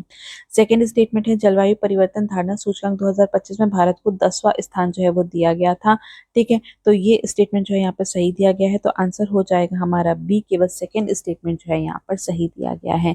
63rd क्वेश्चन को देखेंगे तो यहाँ पे 63rd क्वेश्चन जो है वो कह रहा है कि यहाँ पे जो है निम्नलिखित कथनों पर हमें विचार करना, हमें देखने के कौन कौन से कथन जो है यहाँ पर सही दिए गए हैं। तो सबसे पहला स्टेटमेंट क्या दिया गया कि भारत के संविधान ने 1950 में देवनागरी लिपि में हिंदी को भारत की राज्य भाषा जो है वो घोषित किया था। ये बिल्कुल सही स्टेटमेंट है। सेकंड स्टेटमेंट की बात करेंगे कि राष्ट्रीय हिंदी दिवस हर साल 14 सितंबर को मनाया जाता है। ये भी बिल्कुल सही है। थर्ड है 1989 में उर्दू उत्तर प्रदेश की दूसरी राजभाषा बन गई थी। ये भी बिल्कुल सही है। तो यहाँ पे तीनों स्टेटमेंट सही है। तो आंसर हो जाएगा हमारा D. 64th question with reference to the Naqshbandi Silsila which of the following statement is not correct. ठीक है, तो यहाँ पे पूछा है कि सही नहीं है। तो सबसे पहले क्या इसमें स्टेटमेंट दिया गया है कि इसकी स्थापना ख्वाजा बहाउद्दीन ने की थी। ये बिल्कुल सही है। अकबर इस सूफी संप्रदाय का अनुयायी था। ठीक है, तो ये यहाँ पर गलत है क्योंकि यहाँ पे अकबर नहीं औरंगजेब जो है वो नक्शबंदी जो सिलसिला है उसको फॉलो करते थे। इसके बाद हम थर्ड स्टेटमेंट को देखेंगे तो भारत की नक्शबंदी सिलसिला के संस्थापक ख्वाजा बाकी बिल्ला थे। ठीक है, तो ये भी बिल्कुल सही है क्योंकि भारत में जो नक्शबंदी सिलसिला है उसकी स्थापना किसने की थी, ख्वाजा बाकी बिल्ला ने की थी। और इसका लास्ट स्टेटमेंट को देखे तो नक्शबंदी सिलसिला संगीत के विरुद्ध था। ये भी बिल्कुल सही स्टेटमेंट है। तो आंसर हो जाएगा हमारा बी क्योंकि B is the wrong statement. ठीक है, इसके बाद हम देखेंगे 65th question match the following. यहाँ पे जो है दो लिस्ट दी गई है और हमें जो है उसको जो है यहाँ पर मैच करना है। तो यहाँ पर अगर हम लॉर्ड वेलेस्ली को देखें तो लॉर्ड वेलेस्ली ने सेंसरशिप ऑफ प्रेस एक्ट जो है उसको पास किया था। ठीक है, तो और इसके बाद अगर हम लॉर्ड लिटन की बात करें तो उन्होंने जो है यहाँ पर वर्नाकुलर प्रेस एक्ट जो है उसको पास किया था। लॉर्ड हेस्टिंग द्वारा जो है सेंसरशिप प्रेस एक्ट को जो है एबॉलिश किया गया था और लॉर्ड रिपन द्वारा जो है वर्नाकुलर प्रेस एक्ट को जो है वो एबॉलिश किया गया था। तो इस हिसाब से हमारा आंसर हो जाएगा यहाँ पर डी। ठीक है, 4, 1, 2 एंड 3। इसके बाद नेक्स्ट क्वेश्चन देखेंगे 66 question which of the following pairs are correctly match. इसमें से करेक्टली मैच वाले हमें उठाने हैं। तो सबसे पहले हम देखेंगे कि सत्यशोधक समाज की स्थापना जो है ज्योतिबा फूले ने की थी। ये बिल्कुल जो है सही दिया गया है। देव समाज, ठीक है, अगर हम देव समाज की बात करें तो उसकी स्थापना जो है देव समाज की स्थापना जो है शिव नारायण अग्निहोत्री ने की थी। ठीक है, तो ये यहाँ पे पेयर जो है गलत दिया गया है। बहुजन समाज की अगर हम बात करें तो इसकी स्थापना जो है मुकुंद पाटिल और शंकर राव जाधव ने की थी, तो ये इस पेयर भी जो है यहाँ पे गलत दिया गया है। आर्य समाज की स्थापना जो है दयानंद सरस्वती द्वारा की गई थी, ये भी बिल्कुल सही है। तो हमारे फर्स्ट और फोर्थ पेयर जो है यहाँ पर सही दिए गए हैं, तो हमारा आंसर हो जाएगा यहाँ पर बी। ठीक है, इसके बाद हम 67 क्वेश्चन देखेंगे। कंसीडर द फॉलोइंग, और हम यहाँ पे देखना है कि उपरोक्त में से कौन से प्रस्ताव 1929 में भारतीय राष्ट्रीय कांग्रेस के लाहौर अधिवेशन में जो है वो पारित किए गए थे। तो यहाँ पर हम जो है यहाँ पर देखेंगे कि गोलमेज सम्मेलन का यहाँ पे जो है 1929 का जो इंडियन नेशनल कांग्रेस का जो लाहौर सेशन हुआ था, वहाँ पे जो है गोलमेज सम्मेलन का जो है बहिष्कार किया गया था, बिल्कुल सही है। पूर्ण स्वतंत्रता की मांग करते हुए एक प्रस्ताव जो है यहाँ पे पारित किया गया था।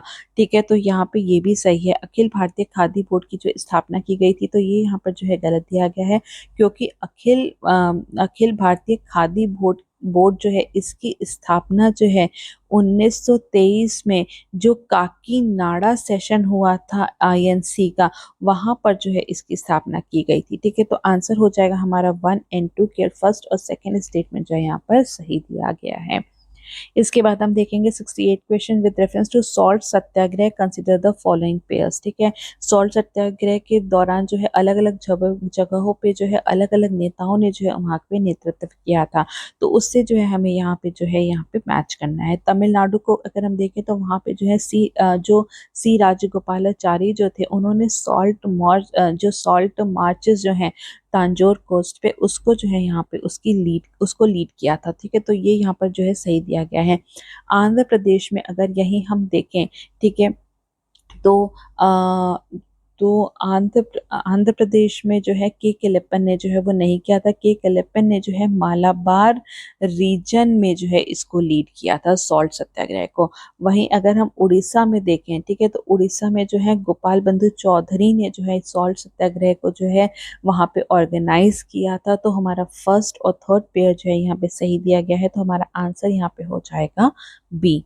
इसके बाद हम 69 क्वेश्चन देखेंगे। Consider the following statements about comets. ठीक है, तो कॉमेट्स जो जिसको कि हम लोग धूमकेतु भी कहते हैं, उनके बारे में यहाँ पर कुछ स्टेटमेंट दी गई हैं, उसे हमें जो है यहाँ पे देखना है। तो सबसे पहला स्टेटमेंट क्या है, ये बर्फ और धूल से बने होते हैं, चट्टानों से नहीं। ठीक है, तो ये यहाँ पे जो है ये जो है स्टेटमेंट जो है यहाँ पे गलत दिया गया है, क्योंकि ये बर्फ, धूल, चट्टान इन सभी से जो है वो बने हुए होते हैं। इसके बाद हम यहाँ पर देखेंगे तो सेकेंड स्टेटमेंट क्या है, धूमकेतु केवल कुइपर बेल्ट में जो है पाए जाते हैं। तो ये धूमकेतु कुइपर बेल्ट के साथ साथ जो है ऊर्ट क्लाउड्स जो हैं वहां पर भी जो है ये पाए जाते हैं। तो सेकंड स्टेटमेंट भी जो है यहाँ पे गलत हो गया है। थर्ड स्टेटमेंट को देखें तो क्षुद्र ग्रहों की तरह धूमकेतु भी सूर्य की परिक्रमा करते हैं, तो ये यहाँ पर जो है स्टेटमेंट जो है बिल्कुल सही दिया गया है। तो हमारा आंसर हो जाएगा सी, केवल थर्ड स्टेटमेंट जो है यहाँ पर सही दिया गया है। 70th क्वेश्चन की बात करेंगे तो निम्नलिखित युग्मों पर जो हमें विचार करना है। मेंटल जो है वो सिलिका और मैग्नीशियम से जो है वो बना हुआ है। ठीक है, तो ये पेयर जो है बिल्कुल सही है। पृथ्वी की पपड़ी जो अर्थ क्रस्ट है, यहाँ पे सबसे प्रचुर मात्रा में जो है सिलिका एल्यूमिनियम पाया जाता है, ये भी बिल्कुल सही है। और जो कोर है, ठीक है, जो कोर है वहाँ पे जो है निकल और लोहा जो है वो सबसे अधिक मात्रा में पाया जाता है। तो ये भी जो है यहाँ पे ये भी सही दिया गया है, तो आंसर हो जाएगा हमारा डी। ठीक है, तो यहाँ पे तीनों ही पेयर जो है वो सही दिए गए हैं। 71st क्वेश्चन को देखेंगे, the countries that receive the most remittances globally इन 2024। ठीक है, तो 2024 में सबसे ज्यादा जो है प्रेषण प्राप्त करने वाले कौन से देश हैं, तो इसका आंसर हो जाएगा बी। सबसे ज्यादा जो है भारत को मिला है, करीब 129.1 बिलियन डॉलर। ठीक है, इसके बाद जो है यहाँ पे मेक्सिको को मिला है जो कि है 68.2 बिलियन डॉलर, और उसके बाद जो है यहाँ पे चीन को मिला है जो कि है 48 बिलियन डॉलर। ठीक है, तो हमारा आंसर हो जाएगा यहाँ पर बी। इसके बाद नेक्स्ट देखेंगे 72nd question with reference to the State of Food Security and Nutrition in the World 2025 report consider the following. विश्व में खाद्य सुरक्षा और पोषण की स्थिति 2025 रिपोर्ट के संदर्भ में निम्नलिखित कथनों पर विचार करना है, और हमें देखना है कि कौन कौन से कथन जो है यहाँ पर सही दिए गए हैं। तो सबसे पहले अगर हम स्टेटमेंट की बात करें तो 2024 में विश्व वैश्विक जनसंख्या का 8.2% हिस्सा दीर्घकालिक भूख से प्रभावित होगा। ये बिल्कुल सही प्रभावित था, ये बिल्कुल सही है। 70% अधिक भारतीय जनसंख्या स्वस्थ आहार का खर्च जो है वो नहीं उठा सकते हैं। ये स्टेटमेंट यहाँ पे गलत है, क्योंकि केवल जो है 55% जो भारतीय हैं वो जनसंख्या जो है वो स्वस्थ आहार का खर्च जो है वो नहीं उठा सकती इस रिपोर्ट के मुताबिक। इसके बाद हम थर्ड स्टेटमेंट देखेंगे। सतत विकास लक्ष्य SDG 1 का उद्देश्य भूख को समाप्त करना और सभी लोगों के लिए भोजन तक पहुंच सुनिश्चित करना है। ठीक है, तो ये भी स्टेटमेंट जो है यहाँ पर जो है यहाँ पे ये गलत दी गई है, क्योंकि यहाँ पर जो है ये SDG 1 जो है ये नो पावर्टी से रिलेटेड है। SDG 2 जो है वो नो हंगर से जो है वो रिलेटेड है। तो ये स्टेटमेंट भी जो है यहाँ पे गलत दिया गया है। तो केवल फर्स्ट स्टेटमेंट जो है यहाँ पे सही दिया गया है, तो हमारा आंसर हो जाएगा यहाँ पर ए। इसके बाद हम देखेंगे 73rd क्वेश्चन, जो पूछ रहा है कि भारतीय अंतरिक्ष यात्री शुभांशु शुक्ला ने अंतर्राष्ट्रीय अंतरिक्ष स्टेशन के छात्रों से बातचीत करने के लिए किस प्रकार के रेडियो का जो है वो उपयोग किया था। तो इसका आंसर हो जाएगा हैम रेडियो का उपयोग उन्होंने किया था। 74th question, consider the following statement about igneous rock. ठीक है, तो आग्नेय चट्टानों के बारे में निम्नलिखित तथ्यों पर हमें विचार करना है। तो ये आग्नेय चट्टानें जो है वो अभेद्य होती हैं।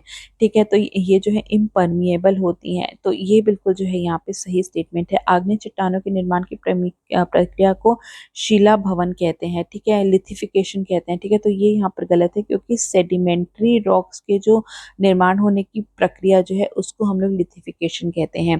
थर्ड स्टेटमेंट देखेंगे, तो आग्नेय चट्टानों में जीवाश्म जो है वो पाए जाते हैं। तो यहाँ पर जो है फॉसिल्स जो है वो नहीं पाए जाते हैं। तो यहाँ पे ये थर्ड स्टेटमेंट भी जो है यहाँ पर गलत दिया गया है। तो हमारा आंसर हो जाएगा, केवल फर्स्ट स्टेटमेंट करेक्ट है, तो इसका आंसर हो जाएगा यहाँ पर डी। इसके बाद हम देखेंगे 75th क्वेश्चन, निम्नलिखित कथनों पर हमें विचार करना है और हमें देखना है कि कौन कौन से कथन जो है यहाँ पर सही दिए गए हैं। तो सबसे पहले हम देखेंगे कि प्राथमिक तरंगे जो हैं वो ठोस, द्रव और गैसों से होकर जो है वो गुजर सकती हैं। प्राइमरी वेव्स जो होती हैं ये लॉन्गिट्यूडनल वेव्स होती हैं, और ये सॉलिड, लिक्विड, गैस तीनों से ही होकर गुजर सकती हैं। ये बिल्कुल सही स्टेटमेंट है। सेकेंड स्टेटमेंट की बात करेंगे, तो द्वितीयक तरंगे केवल द्रवों से होकर जो है वो गुजर सकती हैं। ठीक है, तो यहाँ पर जो है सेकेंडरी वेव्स जो हैं वो जो है लिक्विड से नहीं, केवल सॉलिड से जो है ये पास हो सकती हैं। तो सेकेंड स्टेटमेंट जो है यहाँ पे गलत दिया गया है। थर्ड स्टेटमेंट जो है वो है सतही तरंगे भूकंप मापी यंत्रों पर सबसे अंत में जो है वो दिखाई देती हैं। ठीक है, तो ये स्टेटमेंट भी जो है यहाँ पे सही है, क्योंकि सरफेस वेव्स जो हैं ये सिस्मोग्राफ में सबसे आखिरी में जो है वो रिपोर्ट करती हैं। तो हमारा फर्स्ट और सेकेंड स्टेटमेंट सही है, तो आंसर हो जाएगा यहाँ पे हमारा ए। ठीक है, सॉरी, फर्स्ट और थर्ड स्टेटमेंट सही है, तो हमारा आंसर यहाँ पर हो जाएगा सी। ठीक है, इसके बाद हम देखेंगे 76th क्वेश्चन, जिसमें कि यहाँ पे दो लिस्ट दी गई हैं जिसको कि हमें यहाँ पे मैच करना है। ठीक है, तो कुछ न्यूक्लियर प्लांट्स दिए गए हैं और वो कहाँ लोकेटेड है उससे हमें मैच करना है। कैगा न्यूक्लियर प्लांट कहाँ पे है, वो कर्नाटका में है। ठीक है, चुटका जो है ये मध्य प्रदेश में स्थित है, और गोरखपुर जो है ये हरियाणा में है, और हरिपुर जो है वो वेस्ट बंगाल में है। तो हमारा आंसर यहाँ पे हो जाएगा डी। 77th क्वेश्चन की अगर हम बात करें, तो which of the following pairs is not correctly match. ठीक है, तो यहाँ पे कुछ कोल्ड फील्ड्स दी गई हैं और वो कौन से राज्य में स्थित है उससे हमें देखना है कि कौन से पेयर जो है यहाँ पे करेक्टली मैच जो है वो नहीं है। ठीक है, नॉट करेक्टली मैच। तो सिंगरेनी कोल फील्ड जो है ये तेलंगाना में स्थित है। रामगढ़ कोयला फील्ड जो है, ठीक है, ये झारखंड में स्थित है। उमरिया कोलफील्ड जो है ये कहाँ पर स्थित है, ये मध्य प्रदेश में स्थित है। कोरबा कोहला क्षेत्र जो है वो छत्तीसगढ़ में स्थित है। ये सही है, तो हमारा आंसर हो जाएगा यहाँ पर C. 78 question, chernozem soil is primarily found in. ठीक है, चर्नोजम मिट्टी जो है मुख्यतः कहाँ पाई जाती है, तो इसका आंसर होगा ए, शीतोष्ण घास के मैदान में, टेम्परेट ग्रासलैंड में। 79th क्वेश्चन अगर हम देखें, तो what are the atoll, where are the atoll coral reefs found in India. ठीक है, तो यहाँ पे भारत में एटॉल प्रवाल भित्तियां जो है वो कहाँ पाई जाती हैं, तो इसका आंसर होगा ए, लक्षद्वीप में। 80th क्वेश्चन की बात करेंगे, which article of the Indian constitution allows residence based reservation for certain public employment with in a state. भारतीय संविधान का कौन सा अनुच्छेद किसी राज्य के भीतर कुछ सार्वजनिक नौकरियों के लिए निवास आधारित आरक्षण की जो है अनुमति देता है। तो 80th का हो जाएगा हमारा अनुच्छेद जो है 16(3). ये जो जो है ये कॉन्स्टिट्यूशन में जो है ये प्रावधान है कि पार्लियामेंट कुछ ऐसे लॉज बना सकती है जिसमें कि रेसिडेंस बेस्ड रिजर्वेशन जो है वहाँ पे पब्लिक एम्प्लॉयमेंट अपॉर्चुनिटीज में कोई स्टेट या यूनियन टेरिटरीज जो है वो दे सकते हैं। इसके बाद हम देखेंगे 81st question, consider the following statement regarding the constitutional amendment bill. ठीक है, तो यहाँ पर जो है संविधान संशोधक विधेयक के संबंध में निम्नलिखित कथनों पर विचार करना, हमें देखने कौन कौन से कथन जो है यहाँ पर सही दिए गए हैं, करेक्ट दिए गए हैं। तो सबसे पहला जो स्टेटमेंट क्या है दिया गया है, उसमें उसमें कहा जा रहा है कि संविधान संशोधन विधेयक संसद के किसी भी सदन में जो है वो प्रस्तुत किया जा सकता है, इंट्रोड्यूस किया जा सकता है। ये बिल्कुल जो है वो सही स्टेटमेंट है। सेकेंड स्टेटमेंट की अगर हम बात करें तो उसमें कहा गया है कि ये जो है विधेयक को प्रत्येक सदन में विशेष बहुमत से पारित किया जाना चाहिए। ठीक है, तो ये भी बिल्कुल जो है वो सही है कि जो कॉन्स्टिट्यूशन अमेंडमेंट बिल जो है इसको जो है ये अलग ये जो है राज्यसभा और लोकसभा में अलग अलग से जो है इसको पारित किया जाना चाहिए। ठीक है, इसके बाद थर्ड स्टेटमेंट है कि 21वें संशोधन अधिनियम से ने राष्ट्रपति के लिए संविधान संशोधन विधेयक पर अपनी सहमति देना जो है अनिवार्य कर दिया है। तो ये यहाँ पर जो है ये गलत दिया गया है, क्योंकि ये जो है ये 24th कॉन्स्टिट्यूशनल अमेंडमेंट एक्ट के अंतर्गत जो है ये कहा गया है कि जब भी कोई कॉन्स्टिट्यूशन अमेंडमेंट बिल जो है ये प्रेसिडेंट को जो है उसके सामने जो उस उनके एसेंट के लिए जो है भेजा जाएगा तो उनको जो है अपनी एसेंट जो है वो देनी ही होगी। ठीक है, तो स्टेटमेंट सी जो है यहाँ पर जो है वो गलत दिया गया है, तो यहाँ पर आंसर हो जाएगा केवल फर्स्ट और सेकंड, तो आंसर यहाँ पे हमारा है डी। ठीक है, इसके बाद हम देखेंगे 82nd question, which of the following subjects were transfer from the state list to the concurrent list to the 42nd constitutional amendment act. ठीक है, तो 42वां जो कॉन्स्टिट्यूशनल अमेंडमेंट एक्ट था उसमें से 5 विषय ऐसे थे जिसे राज्य सूची से समवर्ती सूची में स्थानांतरित स्थानांतरित जो है वो कर दिया गया था। तो वो कौन कौन से विषय थे उसमें से हमें ये जो है इसमें हमें देखना है। तो वेट एंड मेजर्स था, उसमें वन भी था, आर्थिक और सामाजिक नियोजन जो है वो नहीं था, और एजुकेशन भी था। तो 1, 2 एंड 4 अगर हम देखें तो सी में दिया गया है, तो सी इज द राइट आंसर। ठीक है, इसके बाद हम देखेंगे 83rd question. So next is 83rd question, और यहाँ पे लिखा है कि निम्नलिखित कथनों पर विचार कीजिए, और हमें देखना है कि इसमें कौन कौन से कथन जो है यहाँ पर सही दिए गए हैं।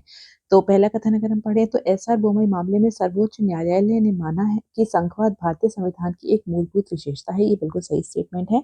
सेकेंड स्टेटमेंट की अगर हम बात करें तो मिनर्वा मिल मामले में सर्वोच्च न्यायालय ने निर्णय दिया कि न्यायिक समीक्षा संविधान के मूल ढांचे में शामिल है।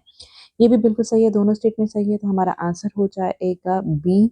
ए और फर्स्ट और सेकंड स्टेटमेंट दोनों ही यहाँ पर सही दिए गए हैं। एसआर बोमई केस में सुप्रीम कोर्ट ने ये माना था कि जो फेडरलिज्म है, ठीक है, वो basic structure of the Indian constitution है, और साथ ही साथ मिनर्वा मिल केस में जो है सुप्रीम कोर्ट ने माना था कि जुडिशियल रिव्यू जो है इसे भी basic structure of the constitution में जो है इंक्लूड किया गया था। 84th क्वेश्चन, राष्ट्रपति शासन के बारे में निम्नलिखित में से कौन सा कथन जो है यहाँ पर सही नहीं है। ठीक है, तो सबसे पहले अगर हम स्टेटमेंट की बात करें तो वो क्या कहता है कि राष्ट्रपति शासन लागू करने वाली घोषणा को जारी होने की तिथि से 1 महीने के भीतर संसद के दोनों सदनों द्वारा अनुमोदित किया जाना चाहिए। तो ये स्टेटमेंट जो है यहाँ पे गलत है, क्योंकि ये 2 महीने के अंतर्गत जो है इसको जो है अनुमोदन किया जाना चाहिए। राष्ट्रपति शासन को अधिकतम 3 वर्षों के लिए बढ़ाया जा सकता है, बिल्कुल ठीक है।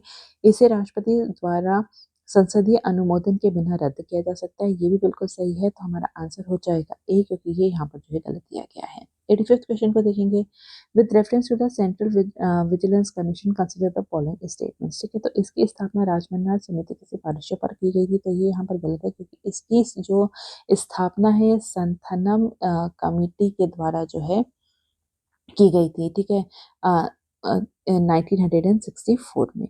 इसके बाद नेक्स्ट स्टेटमेंट देखें तो केंद्रीय सतर्कता आयुक्त की नियुक्ति राष्ट्रपति द्वारा प्रधानमंत्री, केंद्रीय गृह मंत्री और सर्वोच्च न्यायालय के एक सेवानिवृत्त न्यायाधीश की 3 सदस्यीय समिति की सिफारिश पर की जाती है। तो ये स्टेटमेंट भी जो है यहाँ पर जो है जो स्टेटमेंट है ये यहाँ पर जो है गलत है, क्योंकि इसके ये जो 3 मेंबर कमेटी जो होती है इसमें प्राइम मिनिस्टर होते हैं, union minister of home affairs होते हैं, और साथ साथ जो है लीडर ऑफ ऑपोजिशन होते हैं लोकसभा के। ठीक है, तो ये स्टेटमेंट भी जो है यहाँ पर गलत दिया गया है, तो हमारा आंसर क्या होगा कि नीदर 1 नॉट 2, कोई भी जो है स्टेटमेंट जो है यहाँ पर सही नहीं है, तो हमारा आंसर यहाँ पर हो गया बी।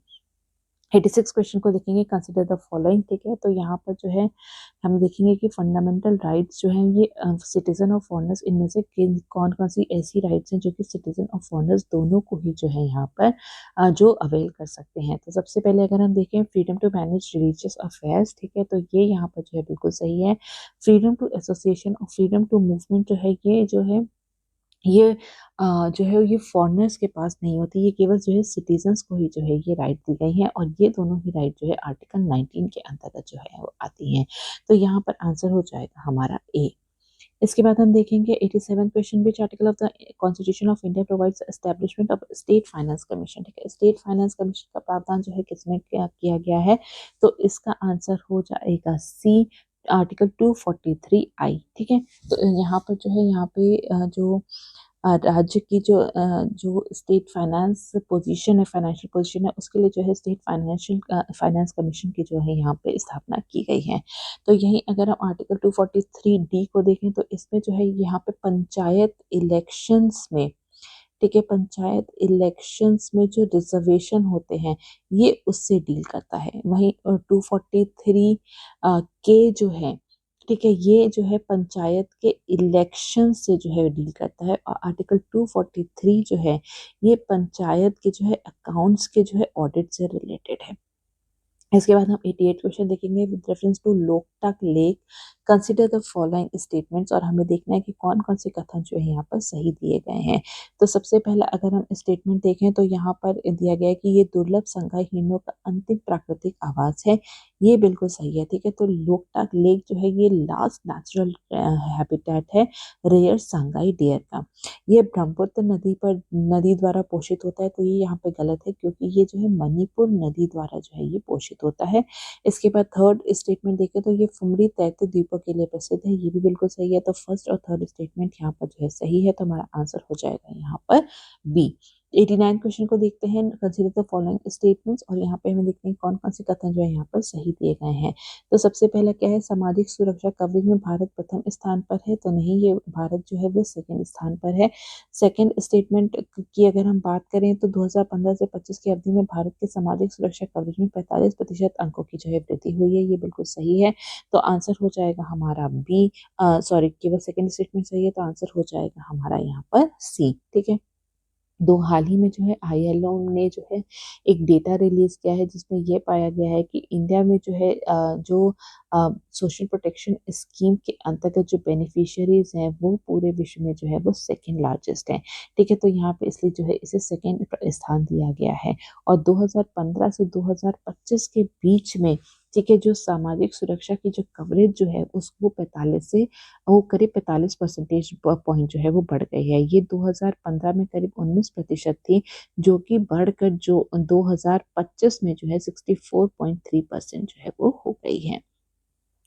90th क्वेश्चन देखेंगे, the headquarter of Interpol is located in, ठीक है। तो हेडक्वार्टर इंटरपोल का जो है वो कहाँ लोकेटेड है, तो इसका आंसर है सी, लियोन फ्रांस में। 91st क्वेश्चन है कि निम्नलिखित कथनों पर विचार कीजिए, और हमें देखना है कि कौन कौन से कथन जो है यहाँ पर सही दिए गए हैं। तो सबसे पहले हमारी स्टेटमेंट है, रेडॉन एक प्राकृतिक रूप से पाई जाने वाली रेडियोधर्मी गैस है, ठीक है। तो ये यहाँ पर जो है सही दिया गया है, ये सही दिया गया है। सेकेंड स्टेटमेंट है, ये धूम्रपान न करने वालों में फेफड़ों के कैंसर का प्रमुख कारण है, ये भी बिल्कुल सही स्टेटमेंट है।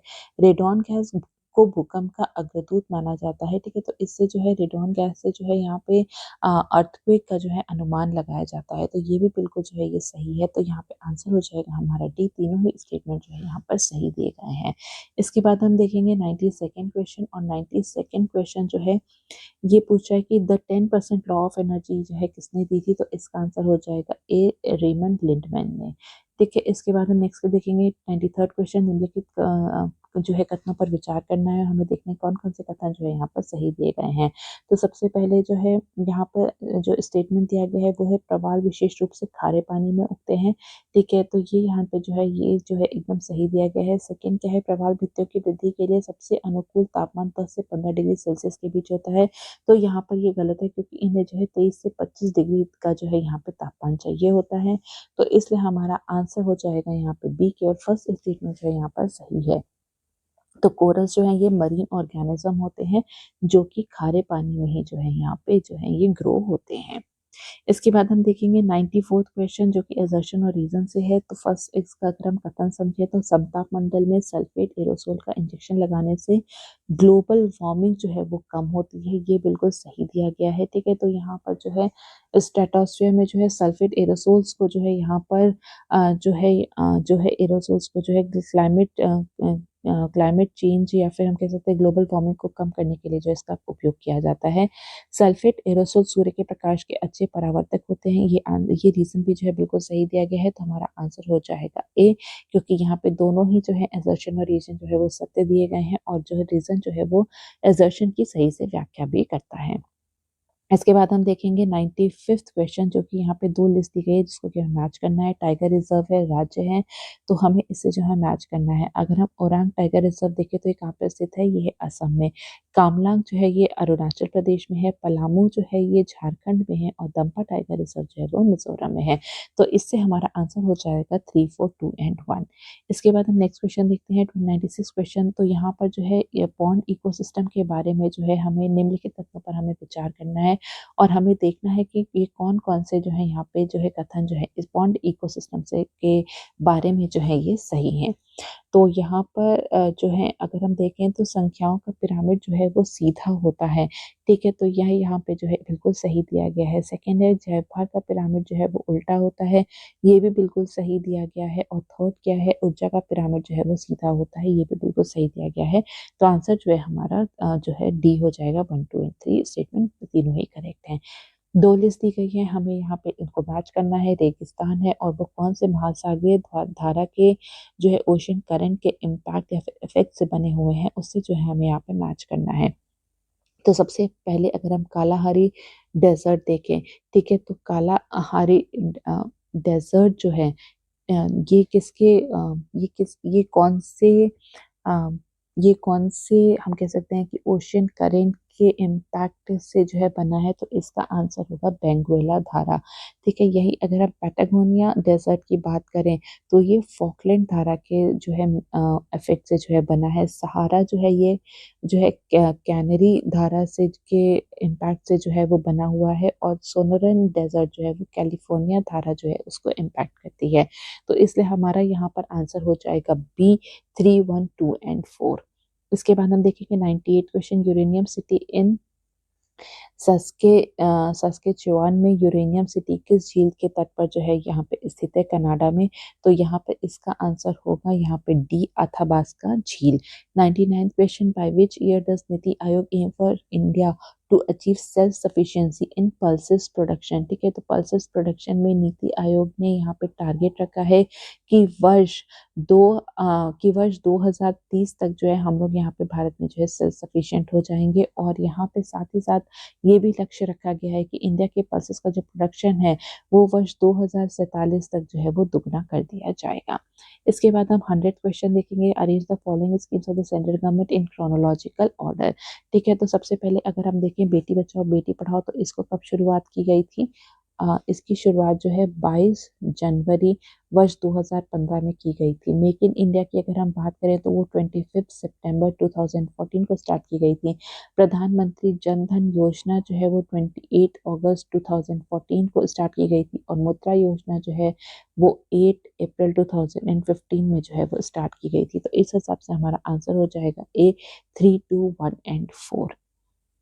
इसके बाद हम 101st क्वेश्चन देखेंगे। Which of the following district share its border with Nepal. तो यहाँ पर इसका आंसर होगा ए, 1, 2 एंड 4। ठीक है, महाराजगंज, बहराइच और बलरामपुर जो है केवल जो है नेपाल के साथ जो है अपनी सीमा जो है वो साझा करते हैं। अगर हम उत्तर प्रदेश की बात करें तो उत्तर प्रदेश के 7 जिले या फिर 7 डिस्ट्रिक्ट ऐसे हैं जो कि नेपाल के साथ अपने बॉर्डर जो है वो साझा करते हैं, जिसमें कि एक हो गया महाराजगंज, फिर आता है जो है सिद्धार्थ नगर। ठीक है, उसके बाद आता है बलरामपुर, फिर आता है श्रावस्ती, ठीक है, बहराइच, लखीमपुर, और फिर उसके बाद आता है अंत में पीलीभीत। ठीक है, तो ये 7 जो है डिस्ट्रिक्ट ऐसे हैं जो कि नेपाल के साथ अपना बॉर्डर बनाते हैं। 102nd question, the Phillips curve depicts the relationship between.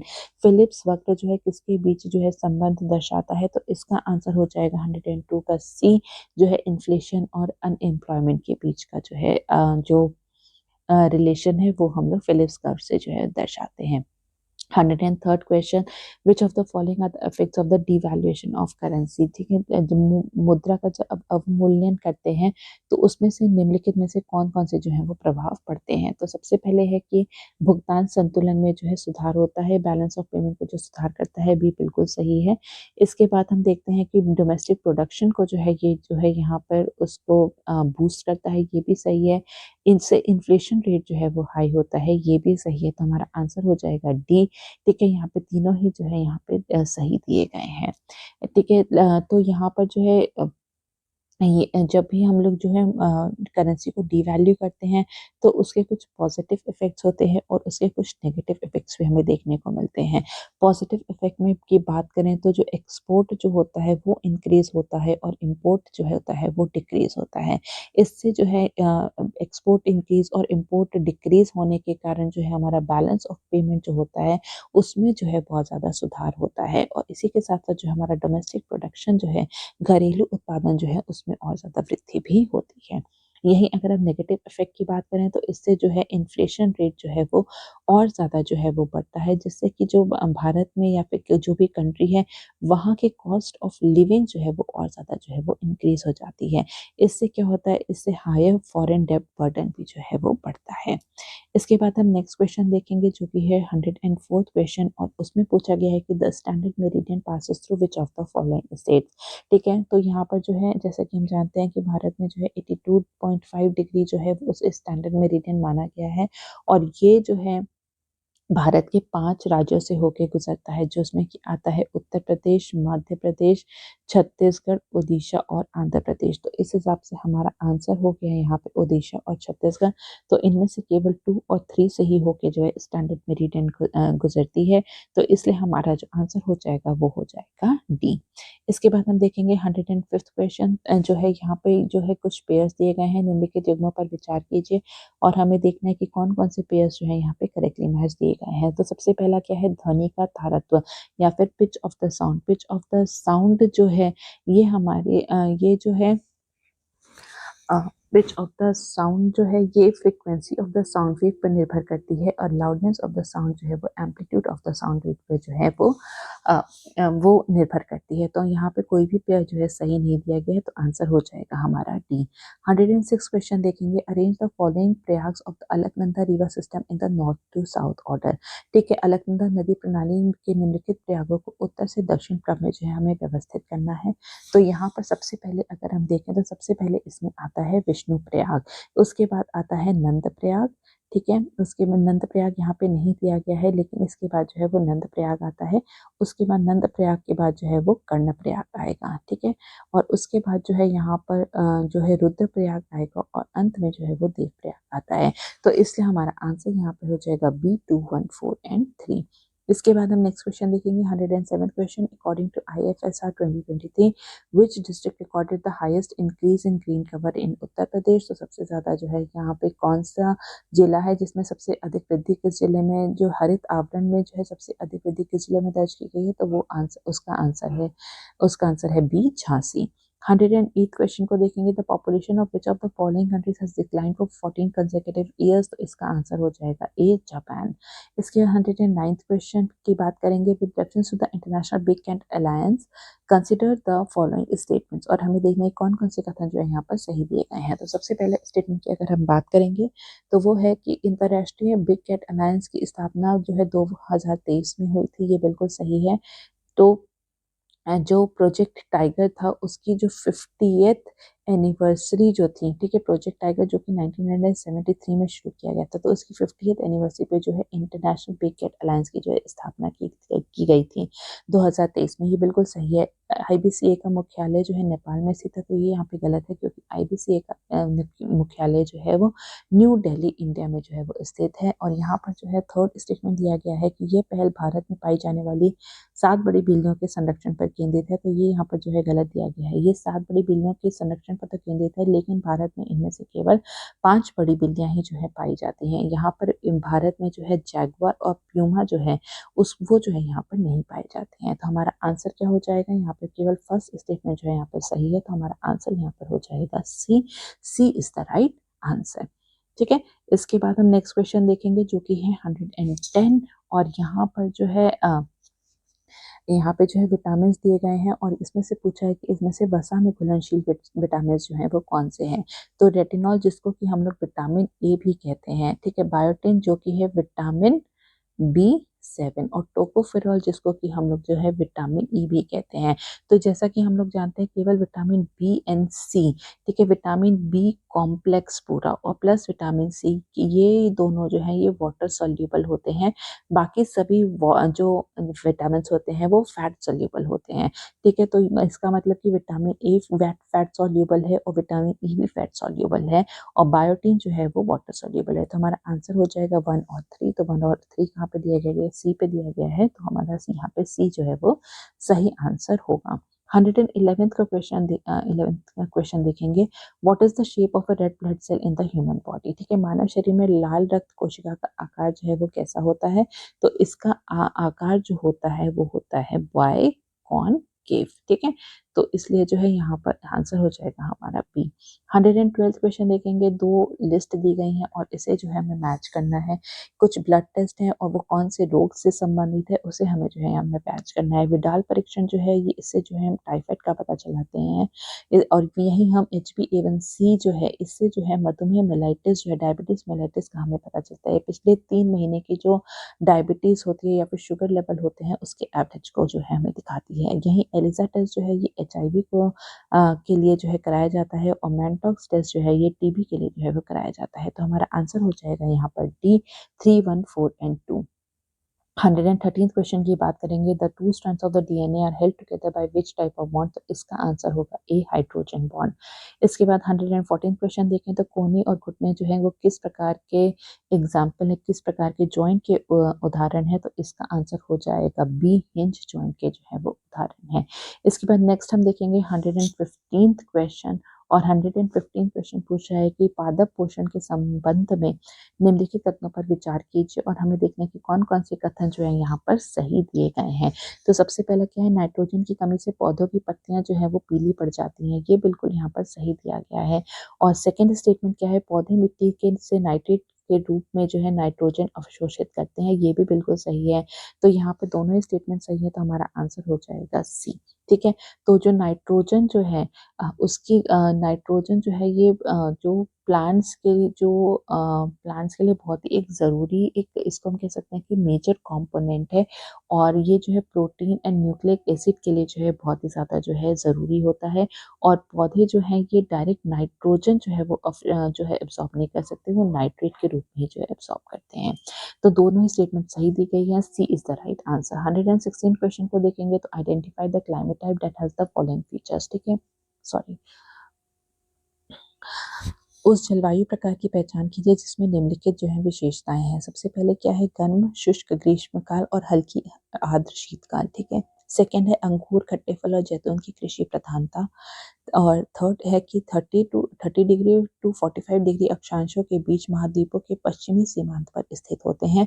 तो ऐसी ये जो क्लाइमेट टाइप है ये कौन सी है, ये है ए मेडिटेरेनियन टाइप ऑफ क्लाइमेट। ठीक है, यहाँ पे जो है हॉट गर्म और जो है ड्राई समर्स होते हैं। ठीक है, और लेकिन जो विंटर्स में यहाँ पे जो है यहाँ पे बारिश होती है, इसलिए जो है वेट या फिर रेनी विंटर्स होते हैं, और लेकिन विंटर्स जो है वो बहुत ही ज़्यादा जो है वो माइल्ड होते हैं। ठीक है, तो यहाँ पर जो है इसका आंसर हो जाएगा ए।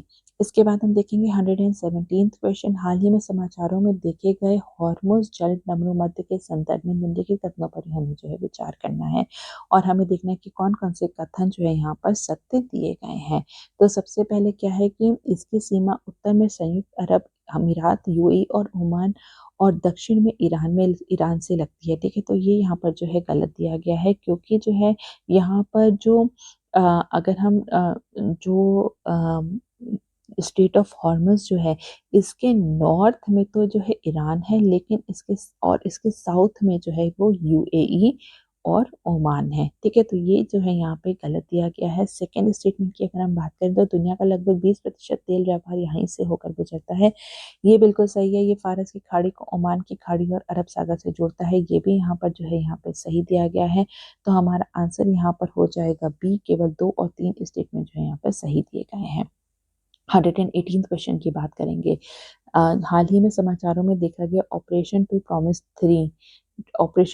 प्रॉमिस 3 किसके द्वारा जो है वो शुरुआत की गई है? तो इसका आंसर हो जाएगा हमारा सी। ईरान के द्वारा जो है इसकी शुरुआत जो है वो की गई है। तो यहाँ पर जो है यहाँ पर जो है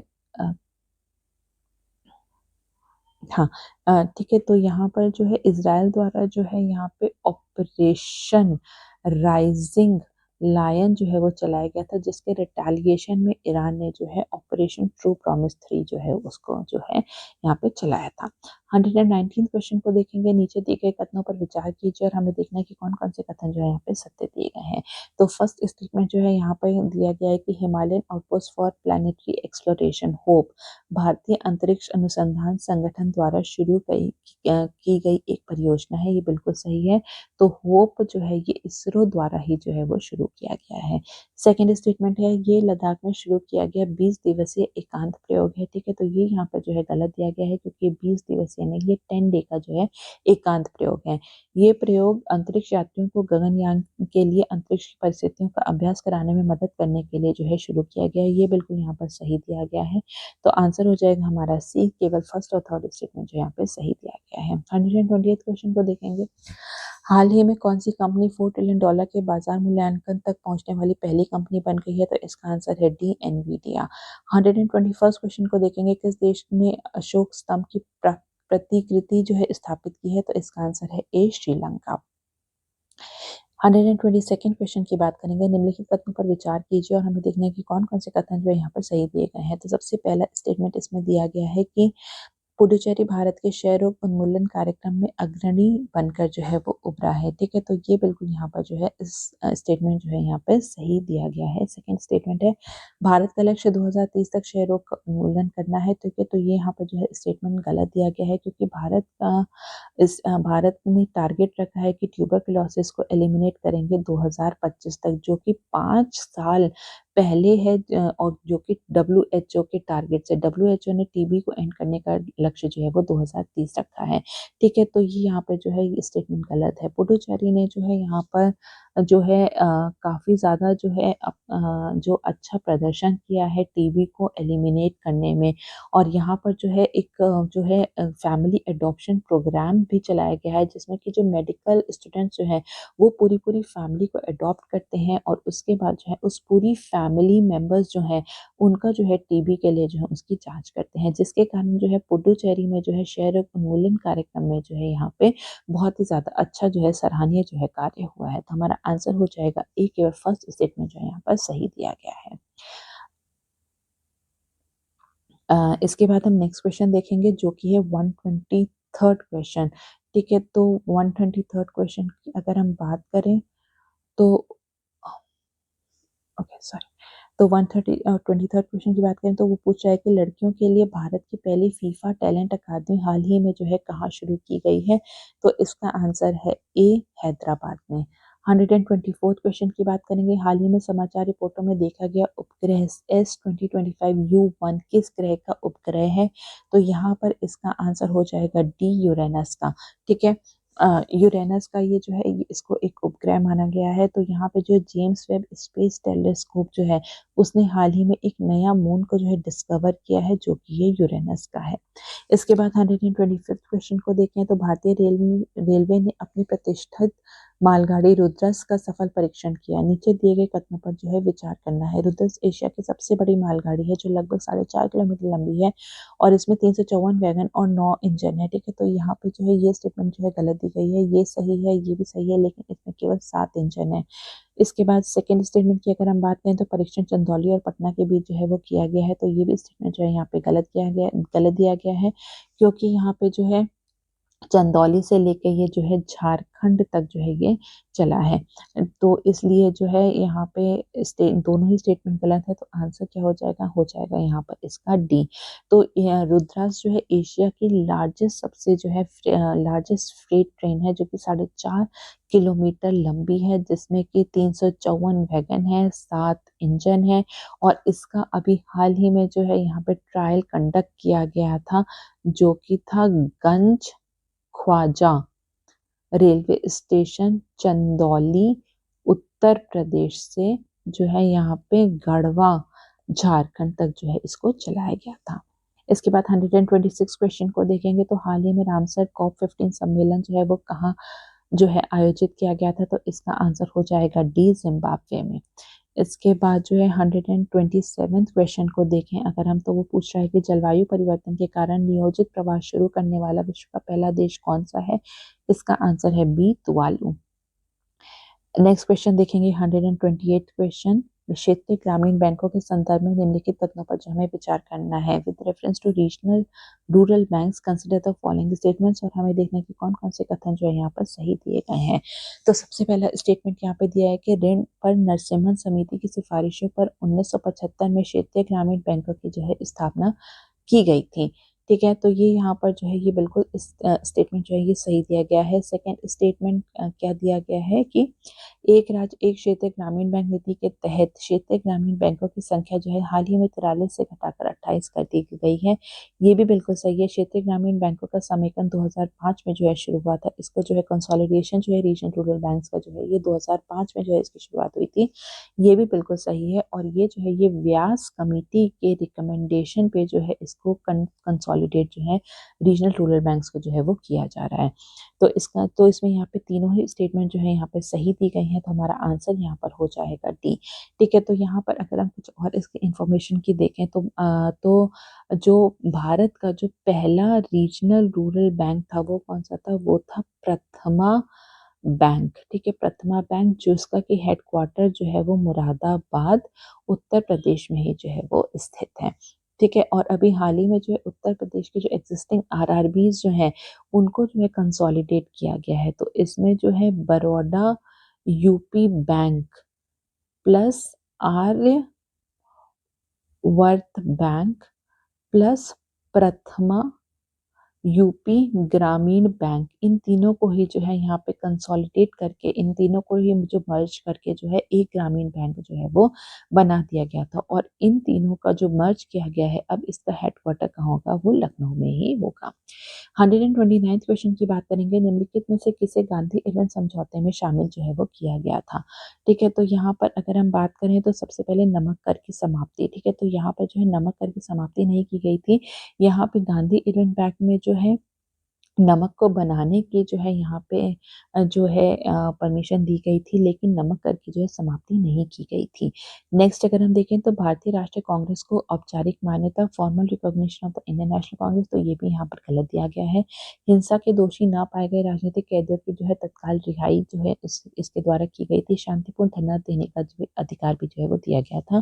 तो हमारा आंसर हो जाएगा सी। थर्ड एंड फोर्थ स्टेटमेंट जो है यहाँ पर केवल सही है। तो गांधी इम्पैक्ट अगर हम देखें तो 5 मार्च 1931 को जो है इसको साइन किया गया था। और यहाँ पर जो है यहाँ पर ब्रिटिश ने अलाउ किया था कि जो है यहाँ पे डोमेस्टिक यूज के लिए जो है वो सॉल्ट को जो है वो प्रोड्यूस कर सकते हैं, लेकिन जो है कंप्लीट एबॉलिशन जो है सॉल्ट टैक्स का जो है ये एक्सेप्ट नहीं किया गया था।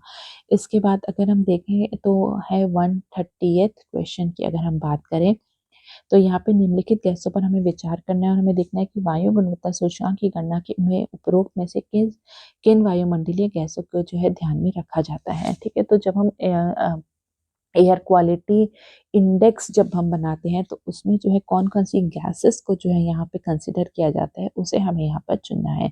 तो इसमें जो है कार्बन डाइऑक्साइड जो है वो नहीं होती है, सल्फर डाइऑक्साइड जो है ठीक है वो होती है, वाटर वेपर जो है वो नहीं होता है, ओजोन होता है और कार्बन मोनोऑक्साइड होता है। तो हमारा आंसर हो जाएगा 2, 4 एंड 5। तो 2, 4 एंड 5 जो है वो सी में दिया गया है। तो इसमें टोटल अगर हम बात करें तो इसमें 8 गैसेस को जो है यहाँ पे कंसिडर किया जाता है। उसमें है PM2.5, PM10। ठीक है, ये तो हो गए। इसके बाद होता है नाइट्रोजन डाइऑक्साइड, उसके साथ साथ जो है कार्बन मोनोऑक्साइड, ओजोन, और उसके बाद जो है इसमें जो है सल्फर डाइऑक्साइड, अमोनिया और लेड लेड। ठीक है, इन सबको जो है, जिसको भी हम सीसा भी कहते हैं, ठीक है, इन सभी को जो है कंसिडर किया जाता है इन 8 गैसेस को। तो इसके बाद हम नेक्स्ट क्वेश्चन देखते हैं 131st क्वेश्चन। तो उसमें पूछ रहा है कि 10वीं सतत विकास रिपोर्ट 2025 के संदर्भ में निम्नलिखित कथनों पर विचार कीजिए, और हमें देखने हैं कि कौन कौन से कथन जो है यहाँ पर सही दिए गए हैं। तो सबसे पहले क्या है, सतत विकास लक्ष्य सूचकांक में भारत जो है 96 स्थान पर है। तो यहाँ पर जो है ये यहाँ पर गलत दिया गया है, क्योंकि इंडिया की रैंक जो है वो 99 है। नेक्स्ट स्टेटमेंट देखेंगे, वैश्विक स्तर पर केवल 70% सतत विकास लक्ष्य ही योजना के अनुसार आगे बढ़ रहे हैं। ये बिल्कुल सही है, तो आंसर हो जाएगा हमारा डी, क्योंकि केवल सेकंड स्टेटमेंट भी जो है यहाँ पर सही दिए गए हैं। इसको हम इस तरीके से भी याद रख सकते हैं कि इस एसडीजी में जो है टोटल 17 गोल्स हैं, तो केवल 17% ही एसडीजी टारगेट जो है वो प्रोग्रेसिंग एज प्लान्ड है। ठीक है, तो इसके बाद हम 132nd क्वेश्चन देखें, तो निम्नलिखित में से कौन सा युग्म जो है वो सुमेलित नहीं है। तो यहाँ पर अगर हम देखें केलादेव घाना राष्ट्रीय उद्यान, ठीक है, तो ये कहाँ पर स्थित है, ये भरतपुर में स्थित है। खीचन आर्द्र भूमि जो है फलौदी में स्थित है। मेनार आर्द्र भूमि आर्द्र भूमि, ठीक है, ये कहाँ पर है, ये जो है ये उदयपुर में जो है वो स्थित है। और सांभर झील जो है नागौर और जयपुर जिले में जो है स्थित है। तो यहाँ पे आंसर हो जाएगा हमारा सी, मेनार वेटलैंड्स। ठीक है, तो हाल ही में जो है खीचन वेटलैंड और जो मेनार वेटलैंड्स है, इसको जो है यहाँ पर जो है रामसर साइट के अंदर का जो है वो इंक्लूड किया गया है। और इसी के साथ इंडिया की जो टोटल रामसर साइट्स हैं उसकी संख्या जो है वो 91 हो गई है। अच्छा, एक इसमें हम और ये भी देख सकते हैं कि जो खीचन आर्द्र भूमि जो है, यहाँ पर जो है डेमी और सेल क्रेन्स की जो है भारी मात्रा में जो है माइग्रेटरी बर्ड्स हर साल आती हैं। और जो मिनार उदयपुर में जो आर्द्र भूमि है, यहाँ के जो लोकल्स हैं उनके बर्ड कंजर्वेशन एफर्ट्स की वजह से जो है यहाँ पे इसको रामसर साइट के अंतर्गत जो है वो जोड़ा गया है। 133rd क्वेश्चन को देखेंगे, वित्तीय वर्ष 2024-25 में किस भारतीय राज्य ने सबसे अधिक जो है पवन ऊर्जा क्षमता जो है वो जोड़ी है। तो इसका आंसर क्या है, इसका आंसर है डी, कर्नाटक। ठीक है, तो कर्नाटक जो है यहाँ पे इसने सबसे ज्यादा जो है यहाँ जो विंड पावर जो है वो सबसे ज्यादा जोड़ी है। इसके बाद जो है कर्नाटक के बाद आता है नंबर तमिलनाडु का, और उसके बाद जो आता है वो है गुजरात का। 134th क्वेश्चन देखेंगे, यहाँ पे कुछ सूचकांक दिए गए हैं और भारत की रैंकिंग के साथ हम जो है हमें इसे मैच करना है। तो वैश्विक ऊर्जा संक्रमण सूचकांक, ग्लोबल एनर्जी ट्रांजिशन इंडेक्स में इंडिया की रैंक है 71st। ग्लोबल जेंडर गैप में इंडिया की रैंक है 131st। World press freedom index में इंडिया की रैंक है 151st। और वर्ल्ड हैप्पीनेस इंडेक्स में इंडिया की रैंक है 118th। ठीक है, तो यहाँ पे इसलिए हमारा आंसर हो जाएगा ए, 4, 2, 3 एंड 1। 135th क्वेश्चन की बात करेंगे, 59th ज्ञानपीठ पुरस्कार से किसे सम्मानित किया गया है।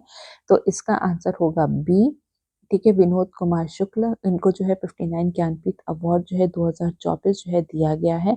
और ये छत्तीसगढ़ से ऐसे पहले व्यक्ति हैं जिन्हें की जो है यहाँ पे जो है ज्ञानपीठ पुरस्कार से जो है नवाजा गया है। और हिंदी राइटर के ये जो है 12वें ऐसे व्यक्ति हैं जिनको की ज्ञानपीठ अवार्ड जो है वो दिया गया है। इसके बाद हम देखेंगे 136 क्वेश्चन, निम्नलिखित कथनों पर विचार करना है और हमें देखना है कौन कौन से कथन जो यहाँ पर सही दिए गए हैं। पहला स्टेटमेंट है, बिठूर महोत्सव कानपुर में आयोजित होने वाला एक वार्षिक उत्सव है। ये बिल्कुल सही है। सेकंड स्टेटमेंट है, ये उत्सव विभिन्न कला रूपों में के माध्यम से 1857 की क्रांति पर प्रकाश डालता है। ये भी बिल्कुल सही है। तो आंसर हो जाएगा हमारा सी, दोनों ही स्टेटमेंट जो है यहाँ पर सही दिए गए हैं।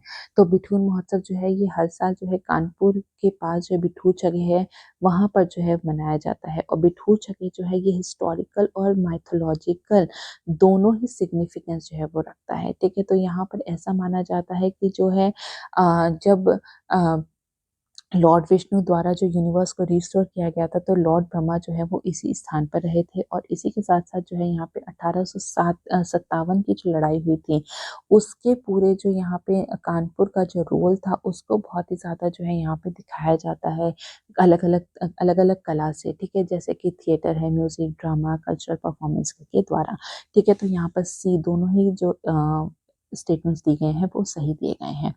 137 क्वेश्चन को देखेंगे। नवीनतम रिपोर्टों के अनुसार भारत के स्टार्टअप इकोसिस्टम में उत्तर प्रदेश का जो है वो क्या स्थान है? तो इसका आंसर है तीसरा। ठीक है, तो उत्तर प्रदेश को जो है थर्ड लार्जेस्ट स्टार्टअप इकोसिस्टम जो है उसका बना है।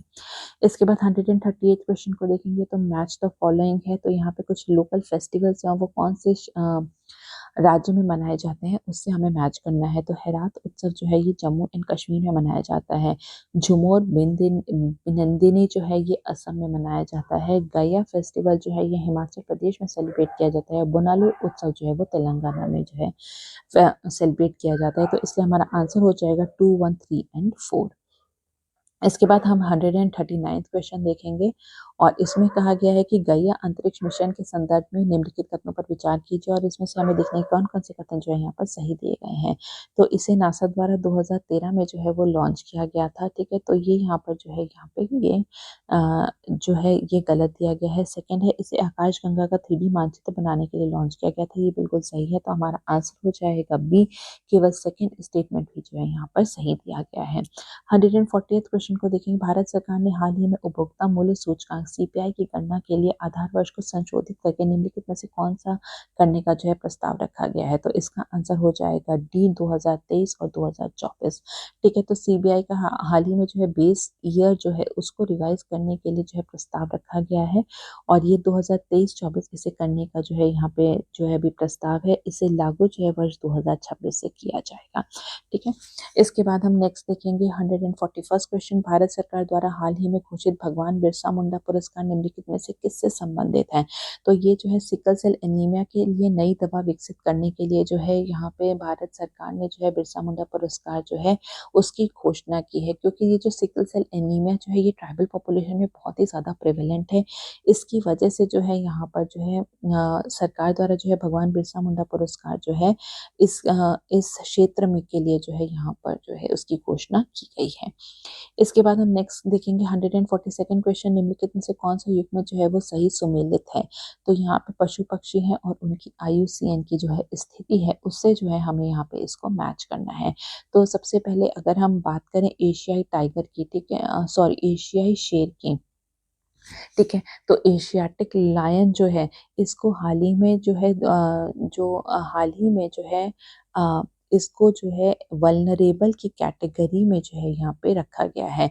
वर्ष 2008 में, ठीक है, IUCN ने जो एशियाटिक लायन जो है उनको एंडेंजर्ड की लिस्ट में रखा था, लेकिन अभी 2025 में ही जो है इन्हें एशियाटिक लायंस जो है इनकी जो जनसंख्या जो है वो काफी बढ़ी है, जिसके कारण जो है अब इन्हें वल्नरेबल की जो उसमें रखा गया है। ठीक है, तो ये पेयर जो है यहाँ पे गलत दिया गया है। ग्रेट इंडियन बस्टर्ड जो है इनको क्रिटिकली एंडेंजर्ड की लिस्ट में रखा गया है। नीलगिरी तार जो है ये इनको जो है इनका IUCN जो अगर हम स्टेटस देखें तो वो है एंडेंजर्ड। ठीक है, तो इसलिए थर्ड पेयर भी जो है यहाँ पे गलत दिया गया है, तो केवल सेकंड पेयर जो है यहाँ पे सही दिया गया है। आंसर हो जाएगा हमारा बी। 143rd question. निम्नलिखित कथनों पर विचार कीजिए और हमें देखना है कि कौन कौन से कथन जो है यहाँ पे सही दिए गए हैं। तो सबसे पहले क्या है, the concept of biodiversity was introduced by Norman Myers, ये बिल्कुल सही है। Biodiversity hot spots account for just 2.4% of the earth's land surface, ये भी बिल्कुल सही है, तो आंसर हो जाएगा हमारा सी। 144th question. 2025 में अंतर्राष्ट्रीय बुकर पुरस्कार जो है वो किसने जीता था? तो इसका आंसर होगा बनु मुश्ताक ने। इसके बाद हम 145th क्वेश्चन को देखेंगे। तो DMH11 भारत की पहली अनुवांशिक रूप से संशोधित GM खाद्य फसल किसकी किस्म है? ठीक है, तो इसका आंसर हो जाएगा सी, मस्टर्ड की ये जो है ये एक किस्म है, जिसका कि फुल फॉर्म अगर हम देखें तो वो है धारा मस्टर्ड हाइब्रिड। ठीक है, तो ये जो है ये एक मस्टर्ड की जो है यहाँ पर जो है एक प्रजाति है, ये एक GM फूड क्रॉप है जिसको कि हाल ही में जो है इसके कमर्शियल कल्टीवेशन को जो है अप्रूवल मिली है। 146 क्वेश्चन को देखेंगे। कुदावलाई प्रणाली के संदर्भ में जो है निम्नलिखित कथनों पर विचार करना, हमें देखने की कौन कौन से कथन जो है यहाँ पर सही दिए गए हैं। तो कुदावलाई ये जो कुदावलाई सिस्टम जो है ये चोल वंश में ग्राम स्तरीय चुनाव की एक प्राचीन प्रणाली थी, ये बिल्कुल सही है। सेकंड है, इस प्रणाली का विवरण उत्तर मेरूर अभिलेखों में मिलता है, ये भी बिल्कुल सही है। तो हमारा आंसर हो जाएगा ए। दोनों ही स्टेटमेंट जो है यहाँ पे सही दिए गए हैं। ठीक है, तो चोला डायनेस्टी जो कि साउथ इंडिया की एक डायनेस्टी थी, यहाँ पर जो है विलेज लेवल इलेक्शन प्रोसेस में जो है कुदोवलाई सिस्टम का जो है यूज किया जाता था, जिसमें कि जितने भी जो एलिजिबल कैंडिडेट्स जो होते थे उनके नाम जो है वो पाम लीव्स पर लिखकर जो है एक घड़े में जो है वो डाल दिया जाता था। फिर एक छोटे बच्चे को बुला के जो है रैंडमली जो है उससे जो है वो पिक कराया जाता था, और जिसका भी नाम आता था तो वही जो है वो विलेज असेंबली के रिप्रेजेंटेटिव बनते थे। तो ये एक डेमोक्रेटिक इलेक्शन प्रोसेस था चोला डायनेस्टी का। तो यहाँ पर दोनों ही स्टेटमेंट सही दिए गए हैं। आंसर हो जाएगा हमारा ए। 147 क्वेश्चन, निम्नलिखित में से किस आयोग ने राज्यपाल के लिए एक औपचारिक महाभियोग तंत्र का जो है प्रस्ताव दिया था? विच of the following commission proposed a formal impeachment mechanism for the governor of an Indian state? ठीक है, तो इसका आंसर हो जाएगा हमारा बी, पंछी कमीशन। ठीक है, इसके बाद हम देखेंगे नेक्स्ट 148 क्वेश्चन, हेपेटाइटिस संक्रमण के संदर्भ में निम्नलिखित में से कौन सा कथन जो है वो सही नहीं है? तो यहाँ पर अगर हम सबसे पहले बात करें तो हेपेटाइटिस डी केवल उन्हीं व्यक्तियों में होता है जो हेपेटाइटिस बी से संक्रमित होते हैं, ये बिल्कुल सही है। हेपेटाइटिस ए और ई दूषित भोजन या पानी से फैलते हैं, ये भी सही है। हेपेटाइटिस बी और सी संक्रमित रक्त या शारीरिक दबाव से फैलते हैं, ये भी बिल्कुल सही है। हेपेटाइटिस ए, बी, सी और ई के लिए टीके जो है उपलब्ध हैं, ये यहाँ पर जो है गलत दिया गया है। तो यहाँ पर जो है जो वैक्सीन जो है वो केवल ए और बी के लिए ही जो है अवेलेबल है। सी के लिए जो है अभी तक कोई भी वैक्सीन जो है अवेलेबल नहीं हुआ है, क्योंकि जो है हेपेटाइटिस ई केवल उन्हीं व्यक्तियों में होता है जो कि हेपेटाइटिस बी से संक्रमित होते हैं। इसलिए इसकी जो यहाँ पे जो है इसका बचाव भी जो है, सॉरी, हेपेटाइटिस डी। ठीक है, हेपेटाइटिस डी केवल उन्हीं व्यक्तियों में होता है जो हेपेटाइटिस बी से होता है, तो हेपेटाइटिस डी का बचाव भी जो है उसी से हो जाता है, हेपेटाइटिस बी के इंजेक्शन से। और हेपेटाइटिस ई जो है इसका प्रिवेंशन जो है हम कितने साफ सुथरे से रहते हैं उस पर डिपेंड करता है, सैनिटेशन पे डिपेंड करता है। ठीक है, तो जो अवेलेबल वैक्सीन जो है वो केवल ए और बी के लिए ही है। ठीक है, तो हमारा डी आंसर सही होगा, क्योंकि ये यहाँ पे स्टेटमेंट जो है वो गलत दी गई है। 149 क्वेश्चन को देखेंगे, निम्नलिखित कथनों पर विचार कीजिए और इसमें से देखना है कि हमें कौन कौन से कथन जो है यहाँ पे सही दिए गए हैं। तो सबसे पहले हम देखते हैं कि इंडो गंगा के मैदान और मध्य भारत ओजोन प्रदूषण से सबसे कम प्रभावित है। तो ये यहाँ पर गलत दिया गया है, क्योंकि भारत में जो इंडो गैंगेटिक प्लेन्स है और सेंट्रल इंडिया जो है ये सबसे ज़्यादा जो है ओजोन पॉल्यूशन से जो है ग्रसित है। सेकेंड स्टेटमेंट देखेंगे, ओजोन प्रदूषण गेहूं के उत्पादन को 20% तक जो है वो घटा देते हैं, ये बिल्कुल सही है। और थर्ड स्टेटमेंट है, विश्व ओजोन दिवस जो है 16 सितंबर को जो है वो मनाया जाता है, ये भी बिल्कुल सही है। तो यहाँ पर जो है सेकेंड और थर्ड स्टेटमेंट सही है, तो आंसर हो जाएगा हमारा सी। ठीक है, तो यहाँ पर अगर हम देखें तो ओजोन पॉल्यूशन जो है वीट के प्रोडक्शन को 20% तक कम करता है, और साथ ही साथ जो है मेज और राइस के प्रोडक्शन को जो है 7% तक जो है वो कम करता है। लास्ट क्वेश्चन को हम देखेंगे, 150th क्वेश्चन, इस पेपर के लास्ट क्वेश्चन को देखेंगे।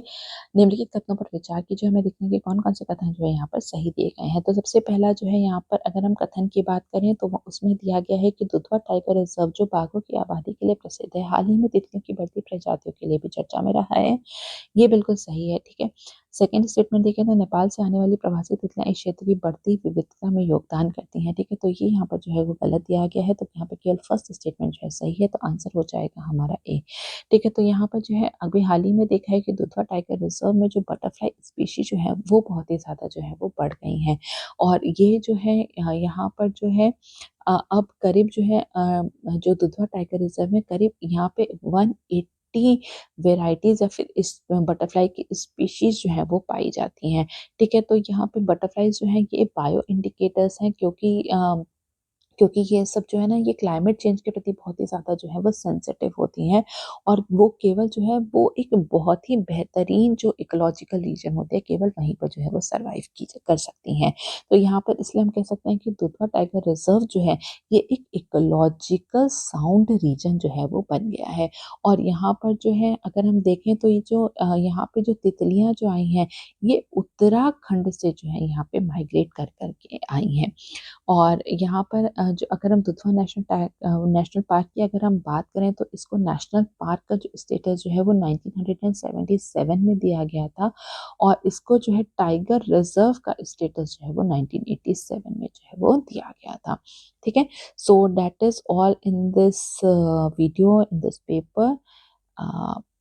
Thank you so very much.